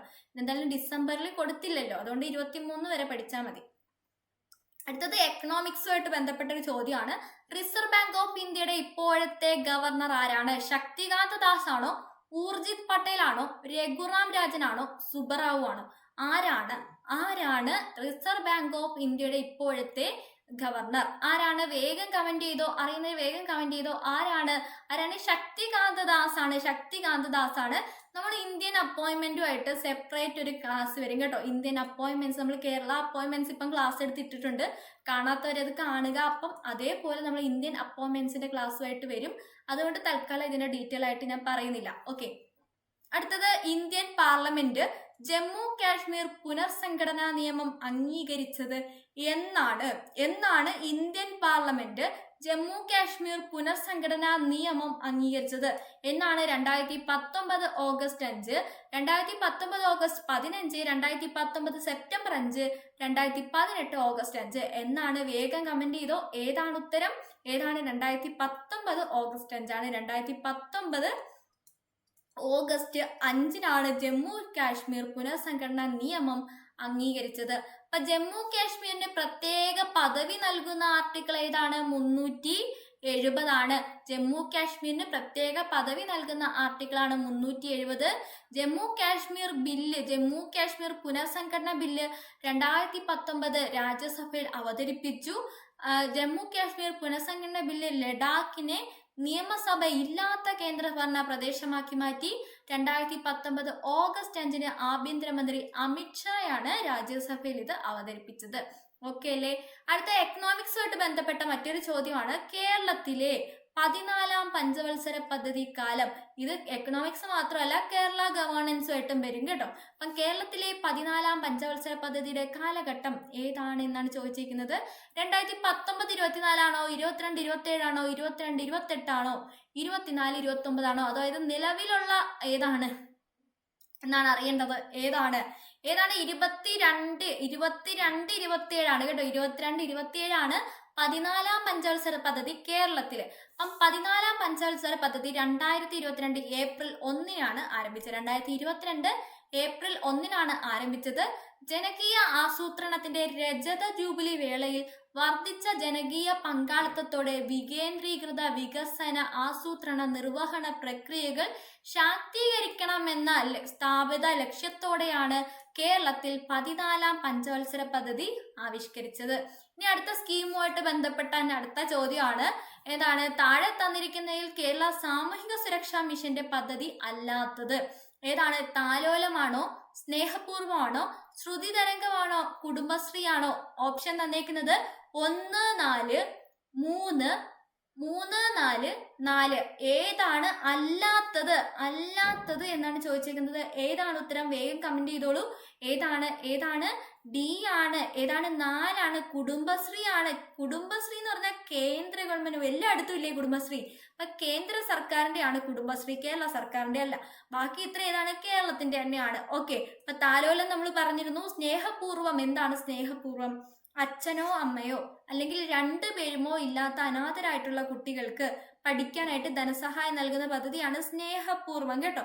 അതൊന്ന് കണക്ട് ചെയ്ത് വെച്ചേക്കണം. ശ്രുതി തരംഗം എന്ന് പറഞ്ഞാൽ കോക്ലിയ ഇംപ്ലാന്റേഷനുമായിട്ട് ബന്ധപ്പെട്ട പദ്ധതിയാണ്. ഓക്കെ. അടുത്ത ചോദ്യം, 2023 ഏപ്രിൽ 1 മുതൽ ദേശീയ ഗ്രാമീണ തൊഴിലുറപ്പ് പദ്ധതിയിൽ കേരളത്തിലെ തൊഴിലാളികൾക്ക് ഒരു ദിവസത്തെ കൂലിയിലുണ്ടായ വർധനവ് എന്താണ് എന്നാണ് ചോദിച്ചിരിക്കുന്നത്. എത്രയാണ്? അറിയുന്നവർ വേഗം കമന്റ് ചെയ്യുക. 22, 32, 25, 35. എത്രയാണ്? വേഗം ഉത്തരം പറയുക. എത്രയാണ്? 22 ആണ്. എത്രയാണ്? 22 ആണ്. ഓക്കെ. ഇനി അടുത്തത് നമ്മുടെ ഇത് പഠിക്കുമ്പോൾ ഒരു കാര്യങ്ങളെ പഠിച്ചു വെച്ചേക്കാം. മഹാത്മാഗാന്ധി ഗ്രാമീണ തൊഴിലുറപ്പ് പദ്ധതി ഇപ്പൊ വേതനം വർദ്ധിപ്പിച്ചിട്ടുണ്ട്. എത്രയാണ്? ഇപ്പൊ 346 രൂപയാണ് കേട്ടോ. 346 രൂപയാണ് ഇപ്പൊ നമ്മുടെ കേരളത്തില്. 346 രൂപയാണ്. മുമ്പ് 333 രൂപയായിരുന്നു. അങ്ങനെയാണെങ്കിൽ ഇപ്പൊ എത്ര രൂപ കൂടി? 13 രൂപ കൂടി കേട്ടോ. അതേപോലെ നമ്മുടെ അയ്യങ്കാളി നഗര തൊഴിലുറപ്പ് പദ്ധതി ഇപ്പം വേതനം കൂട്ടിയിട്ടുണ്ട്. 333 രൂപയാണ് ഇപ്പൊ കിട്ടുന്നത്. മുമ്പ് 311 രൂപയായിരുന്നു. അപ്പൊ എത്ര കൂടി? 22 കൂടി. ജസ്റ്റ് അറിഞ്ഞു വെച്ചേക്ക. അതുപോലെ പട്ടിക 1ഉം പട്ടിക 2ഉം അതായത് ആരോഗ്യക്ഷേമ പദ്ധതികൾ വീണ്ടും സ്കീമാണ്. സ്കീമും അതിന്റെ ഗുണഭോക്താക്കളെ പറ്റിയാണ് ടേബിൾ തന്നിരിക്കുന്നത്. ശരിയായ ഉത്തരം തിരഞ്ഞെടുക്കാനാണ് പറഞ്ഞിരിക്കുന്നത്. അപ്പൊ എന്താണ്? മന്ദഹാസം പദ്ധതി. മന്ദഹാസം നമ്മൾ പറഞ്ഞതാണ്. മന്ദഹസിക്കുന്ന ആരാണ്? പല്ലില്ലാത്തവരാണ് മന്ദഹസിക്കുന്നത്. പല്ലുള്ളവർ ചിരിക്കുകയാണ് ചെയ്യുന്നത്. പല്ലില്ലാത്തവര് മന്ദഹസിക്കും. നമ്മുടെ എന്താണ് പാണ്ടിപ്പട സിനിമയ്ക്കകത്തുള്ള അമ്മൂമ്മയിലെ ആ അമ്മൂമ്മേനെ ആലോചിച്ചാൽ മതി. അവർക്ക് പല്ലില്ല. അല്ലെങ്കിൽ നമ്മുടെ കല്യാണരാമനിലെ അപ്പൂപ്പനെ ആലോചിച്ചാൽ മതി. പല്ലില്ല അല്ലെ? പല്ലില്ലാത്തപ്പോൾ മന്ദഹസിക്കുകയാണ് ചെയ്യുന്നത്. അവർ ചിരിയാണ് ഒരു പ്രത്യേക ഭംഗിയില്ലേ. അപ്പൊ ആർക്കായിരിക്കും? മുതിർന്ന പൗരന്മാർക്കാണ്. അപ്പം മുതിർന്ന BPL വിഭാഗത്തിലെ മുതിർന്ന പൗരന്മാർക്കാണ് മന്ദഹാസം പദ്ധതി. ഓക്കെ അല്ലെ? അടുത്ത സമന്വയ ആർക്കാണ്? അഭയകിരണം പദ്ധതി ആർക്കാണ്? നിരാമയ ഇൻഷുറൻസ് പദ്ധതി ആർക്കാണ്? നിങ്ങളത് നോക്കുക. ഞാൻ ഉത്തരം പറഞ്ഞിരുന്നില്ല. നിങ്ങൾ നോക്കിയിട്ട് ഏതാന്ന് പറയുക. ഒരെണ്ണം ഞാൻ ക്ലൂ തന്നു. അത് വെച്ചിട്ട് നിങ്ങൾ ഉത്തരം കണ്ടുപിടിക്കുക. കമന്റ് ചെയ്യുക. ഏതാണ് ഉത്തരം? മന്ദഹാസം പദ്ധതി ആർക്കാണ്? BPL വിഭാഗത്തിലെ മുതിർന്ന പൗരന്മാർക്കാണ്. ഓക്കെ. അതുപോലെ എന്താണ് നമ്മുടെ സമന്വയ പദ്ധതി? സമന്വയ ആർക്കാണ്? സമന്വയ ട്രാൻസ്ജെൻഡേഴ്സിനുള്ള പദ്ധതിയാണ്. അഭയകിരണം ആർക്കാണ്? അഭയകിരണം വിധവകളായിട്ടുള്ള അഭയം ഇല്ലാത്ത നിരാലംബരായിട്ടുള്ള വിധവകളെ സംരക്ഷിക്കുന്നവർക്ക് ധനസഹായം നൽകുന്ന പദ്ധതിയാണ് അഭയകിരണം. അഭയം നൽകുന്ന ആളുകൾക്ക് വേണ്ടിയുള്ള പദ്ധതി. ഓക്കെ. നിരാമയ അപ്പൊ ഏതാണ്? ഭിന്നശേഷി. ഇതെല്ലാം നമ്മൾ പറഞ്ഞില്ലേ. നിരാമയൊക്കെ നമ്മൾ ഇന്ന് തന്നെ ക്ലാസ്സിൽ പഠിച്ചതാണ്. അപ്പൊ എന്താണ് ഉത്തരം? A ആണ് ഉത്തരമായിട്ട് വരുന്നത്. അടുത്തിടെ ലോകാരോഗ്യ സംഘടന R21 മെട്രിക്സ് M വാക്സിൻ ഏത് രോഗത്തെ പ്രതിരോധിക്കാനാണ് മുൻകൂർ യോഗ്യതയോട് കൂടെ അംഗീകരിച്ചത്? ഇതും നമ്മൾ ഡിസ്കസ് ചെയ്ത ക്വസ്റ്റ്യൻ ആണ്. ഹെൽത്ത് ആൻഡ് ഡിസീസുമായിട്ട് ബന്ധപ്പെട്ട് വന്ന ടോപ്പിക്കാണ്. ഏതാണ്? 5ാം പനിയാണോ, മങ്കി പോക്സ് ആണോ, മെനിഞ്ചസ് ആണോ, മലേറിയ ആണോ? ഏതാണ് നിങ്ങളുടെ ഉത്തരം? വേഗം കമന്റ് ചെയ്തോ. വേഗം അറിയുന്നവര് വേഗം കമന്റ് ചെയ്യുക. ഏതാണ്? മലേറിയ ആണ്. മലേറിയയുടെ M വെച്ച് കണക്ട് ചെയ്താൽ മതി. മങ്കി പോക്സ് വെച്ച് കണക്ട് ചെയ്ത് കേട്ടോ. ഏതാണ്? മലേറിയാണ് മെട്രിക്സ് M. ഓക്കെ. ഈ അടുത്ത് നമ്മുടെ ഏതാണ്? അല്ലെങ്കിൽ ഇങ്ങനെ കണക്ട് ചെയ്യാം. മെട്രിക്സ് എന്ന് പറയുമ്പോഴത്തേക്ക് അത് മെട്രിക്സിന്റെ വലിയൊരു മല പോലത്തെ ഒരു കണക്കല്ലേ. മെട്രിക്സ് ഒക്കെ ഇച്ചിരി സോൾവ് ചെയ്യാൻ പാടാണ്. അങ്ങനെ വെച്ച് കോഡ് വെച്ച് കണക്ട് ചെയ്ത് എടുത്താൽ നിങ്ങൾക്ക് കിട്ടും കേട്ടോ. അത് ലോകത്തിലെ ആദ്യത്തെ സ്കിൻ ക്യാൻസർ വാക്സിൻ ഏതാണ്? ലോകത്തിലെ ആദ്യത്തെ skin cancer vaccine mRNA 4157 vaccine കേട്ടോ. അല്ലെങ്കിൽ V940 വാക്സിൻ ആണ് ലോകത്തിലെ ആദ്യത്തെ സ്കിൻ ക്യാൻസർ അല്ലെങ്കിൽ മെലനോമ വാക്സിൻ. ഇനി മെനിഞ്ചസിനെതിരെ നൈജീരിയ പുറത്തിറക്കിയ വാക്സിൻ ഏതാണ്? MEN5CV. ഏതാണ്? MEN5CV. ക്ഷയരോഗത്തിനെതിരെ ലോകത്ത് ആദ്യമായി മാനുഷിക സ്രോതസ്സിൽ നിന്നും വികസിപ്പിച്ച വാക്സിൻ ഏതാണ്? MTB വാക്ക്. ഏതാണ്? MTB വാക്കാണ് ക്ഷയരോഗത്തിനായിട്ട് മനുഷ്യ സ്രോതസ്സിൽ നിന്നും ഉണ്ടാക്കിയ വാക്സിൻ. ഈ ശ്വാസകോശ അർബുദത്തിനെതിരെ ലോകത്തിലെ ആദ്യ പ്രതിരോധ വാക്സിൻ ഏതാണ്? അത് ലങ്. ശ്വാസകോശം ലങ്സ് അല്ലേ? ശ്വാസകോശം എന്ന് പറഞ്ഞാൽ ലങ്സ് ആണ്. അപ്പൊ ലങ് വാക്സ്. ഏതാണ്? LungVax. ബ്രിട്ടൻ ആണ് കൊണ്ടുവന്നത്. ലോകത്തിലെ ആദ്യ ചിക്കൻ ഗുനിയ പ്രതിരോധ വാക്സിൻ ഏതാണ്? ഇൻസ്റ്റിക്. ഏതാണ്? ഇൻസ്റ്റിക് ആണ് ലോകത്തിലെ ആദ്യത്തെ ചിക്കൻ ഗുനിയ പ്രതിരോധ വാക്സിൻ. ഓക്കെ അല്ലേ? അടുത്ത വെനൂസുമായിട്ട് ബന്ധപ്പെട്ട ഒരു ചോദ്യമാണ്. 2023 ഐക്യരാഷ്ട്ര സംഘടനയുടെ ഐക്യരാഷ്ട്രസഭയുടെ കാലാവസ്ഥാ വ്യതിയാന സമ്മേളനം, അതാണ് കോപ്പ് കേട്ടോ. ആ കോപ്പ് 28 നടന്നത് എവിടെയാണ്? കോപ്പ് 28 നടന്നത് എവിടെയാണ് എന്നാണ് ചോദിച്ചിരിക്കുന്നത്. എവിടെയാണ് അറിയുന്നവർ വേഗം വേഗം കമന്റ് ചെയ്യുക. സൗദി അറേബ്യ ആണോ, ഖത്തർ ആണോ, UAE ആണോ, ഒമാൻ ആണോ? എവിടെയാണ്? എവിടെയാണ്? എവിടെയാണ്? എവിടെയാണ്? UAE-യിലാണ് നടന്നത്. UAE-യിലാണ് നടന്നത്. UAE ദുബായിലാണ് നടന്നത് കേട്ടോ. ദുബായിലാണ് കോപ്പ് 28 നടന്നത്. അപ്പൊ 27 എവിടെയാണ്? ഈജിപ്തിലാണ്. 28 ദുബായിലാണ്. 29 അസർബൈജാൻ ആണ്. 13 എവിടെയാണ്? ബ്രസീലാണ്. അപ്പൊ ദുബായിലെ വർഷം നിങ്ങൾ ഓർത്ത് വയ്ക്കുക. 2023 ആണ്. അങ്ങോട്ടും ഇങ്ങോട്ടും കുറച്ചും കൂട്ടി നോക്കിയാൽ മതി. ബാക്കിയുള്ളതിന്റെ വർഷവും കിട്ടും. ഓക്കെ അല്ലേ? Okay, set. ചന്ദ്രയാൻ 3ന്റെ റോവർ താഴെ പറയുന്നതിൽ ഏതിന്റെ സാന്നിധ്യമാണ് തിരിച്ചറിഞ്ഞത്? റോവർ തിരിച്ചറിഞ്ഞ ഏതിന്റെ സാന്നിധ്യമാണോ? ഓക്സിജൻ ആണോ, ഹൈഡ്രജൻ ആണോ, സൾഫർ ആണോ? എയും സിയും ആണോ? ഏതാണ് ഉത്തരം? Oxygen, hydrogen, sulphur, A and C. ഏതാണ് ഉത്തരം? വേഗം കമന്റ് ചെയ്തോ. ഏതാണ്? ചന്ദ്രയാൻ 3 ഹോട്ട് ടോപ്പിക് ആണ് കേട്ടോ. അത് നല്ല രീതിയിൽ പഠിക്കണം. ഏതാണ്? എയും സിയുമാണ്. ഓക്സിജനും സൾഫറിന്റെയും സാന്നിധ്യം കണ്ടെത്തി കേട്ടോ. ചന്ദ്രയാൻ 3. അപ്പൊ ചന്ദ്രയാൻ 3, ആദിത്യ L1, ഗഗൻയാൻ, ഇതെല്ലാം ഹോട്ട് ടോപ്പിക് ആണ്. അപ്പൊ നിങ്ങൾ പഠിച്ചേക്കേണ്ട ഏതൊക്കെയാണ്? ചന്ദ്രയാൻ 3 പഠിച്ചു വെക്കണം. ചന്ദ്രയാൻ 2 കൂടെ പഠിച്ചു വെച്ചേരാ. ആദിത്യ L1 പഠിക്കണം. മംഗൾയാൻ പഠിക്കണം. കാരണം മംഗൾയാൻ ഇപ്പൊ റീസെന്റ് കറണ്ട് അഫയേഴ്സിൽ വന്നിട്ടുണ്ട്. മംഗൾയാന്റെ എന്താണ് വീണ്ടും മംഗൾയാൻ 2 പോവാനായിട്ട് പോവുകയാണ്. അതുപോലെ എന്താണ് നാസ വിക്ഷേപിച്ച ഇമ്പോർട്ടന്റ് ആയിട്ടുള്ള ദൗത്യങ്ങൾ നിങ്ങൾ നോക്കണം. നമ്മുടെ ഗഗൻയാൻ നോക്കണം. ഗഗൻയാൻ നോക്കാതെ പോകരുത്. പിന്നെ നമ്മുടെ എന്താണ് ഇതുപോലെയുള്ള ഇന്ത്യയുടെ പ്രധാനപ്പെട്ട എല്ലാ ദൗത്യങ്ങളും നോക്കണം. നാസയുടെയും പ്രധാനപ്പെട്ട എല്ലാ ദൗത്യങ്ങളും നോക്കി വെക്കുക കേട്ടോ. അടുത്തത് ദ സിറ്റാഡൽ എന്ന നോവലിന്റെ രചയിതാവ് ഒരു ഡോക്ടറാണ്. ആരാണ് ഈ നോവലിന്റെ രചയിതാവ്? ദ സിറ്റാഡൽ എന്ന നോവൽ രചിച്ചത് ആരാണ്? ആരാണ്? വേഗം കമന്റ് ചെയ്തോളൂ. ആരാണ് സിറ്റാഡൽ എന്ന് പറയുന്ന നോവൽ രചിച്ചത്? ആരാണ്? ആരാണ്? AJ ക്രോണിൻ ആണ്. ആരാണ്? AJ ക്രോണിൻ ആണ്. അടുത്ത ആർട്സ് ആൻഡ് കൾച്ചറുമായിട്ട് ബന്ധപ്പെട്ട കറണ്ട് അഫയേഴ്സ് ആണ്. കേരളത്തിലെ ഏത് ജില്ലയിൽ കണ്ടുവരുന്ന നാടോടി കലാരൂപമാണ് അലാമ കളി? കേട്ടോ, ഇതൊക്കെ ജസ്റ്റ് ന്യൂസിൽ ഇങ്ങനെ വന്നു പോയ കാര്യങ്ങളാണ്. ഏതാണ് കേരളത്തിലെ ഏത് ജില്ലയിൽ കണ്ടുവരുന്ന നാടോടി കലാരൂപമാണ് അലാമിക്കളി? ഏതാണ്? അലാമിക്കളി. ആലപ്പുഴയാണോ, പത്തനംതിട്ടയാണോ, കണ്ണൂരാണോ, കാസർഗോഡാണോ? ഏതാണ്? കാസർഗോഡാണ് കേട്ടോ. കാസർഗോഡാണ്. അടുത്ത ഓബിറ്ററി ആയിട്ട് ബന്ധപ്പെട്ട മറ്റൊരു ചോദ്യമാണ്. 2023 പുറത്തിറങ്ങിയ ദ കവനന്റ് ഓഫ് വാട്ടർ എന്ന നോവൽ എഴുതിയത് ആരാണ്? റീസെന്റ് ആയിട്ട് എന്താണ് മരിച്ചുപോയ ആൾക്കാർ വളരെ ഇമ്പോർട്ടന്റ് ആണ്. ഓബിറ്ററീസ്, പ്രധാനപ്പെട്ട ആൾക്കാരുമായിട്ട് ബന്ധപ്പെട്ട ഓബിറ്ററീസ് നോക്കണം. അതുമായിട്ട് ബന്ധപ്പെട്ടുള്ള കണ്ടന്റ്സ് നോക്കണം. എക്സാമ്പിൾ പറയുകയാണെങ്കിൽ നമ്മുടെ ഡിഗ്രി ലെവൽ എക്സാമിന് കാഞ്ചന സീത ചോദിച്ചിരുന്നു. കാഞ്ചന സീത കാട്ടുകുതിരയൊക്കെ ചോദിച്ചു. അപ്പൊ അങ്ങനെ കാഞ്ചന സീത അവിടെ ചോദിക്കാനുള്ള കാര്യം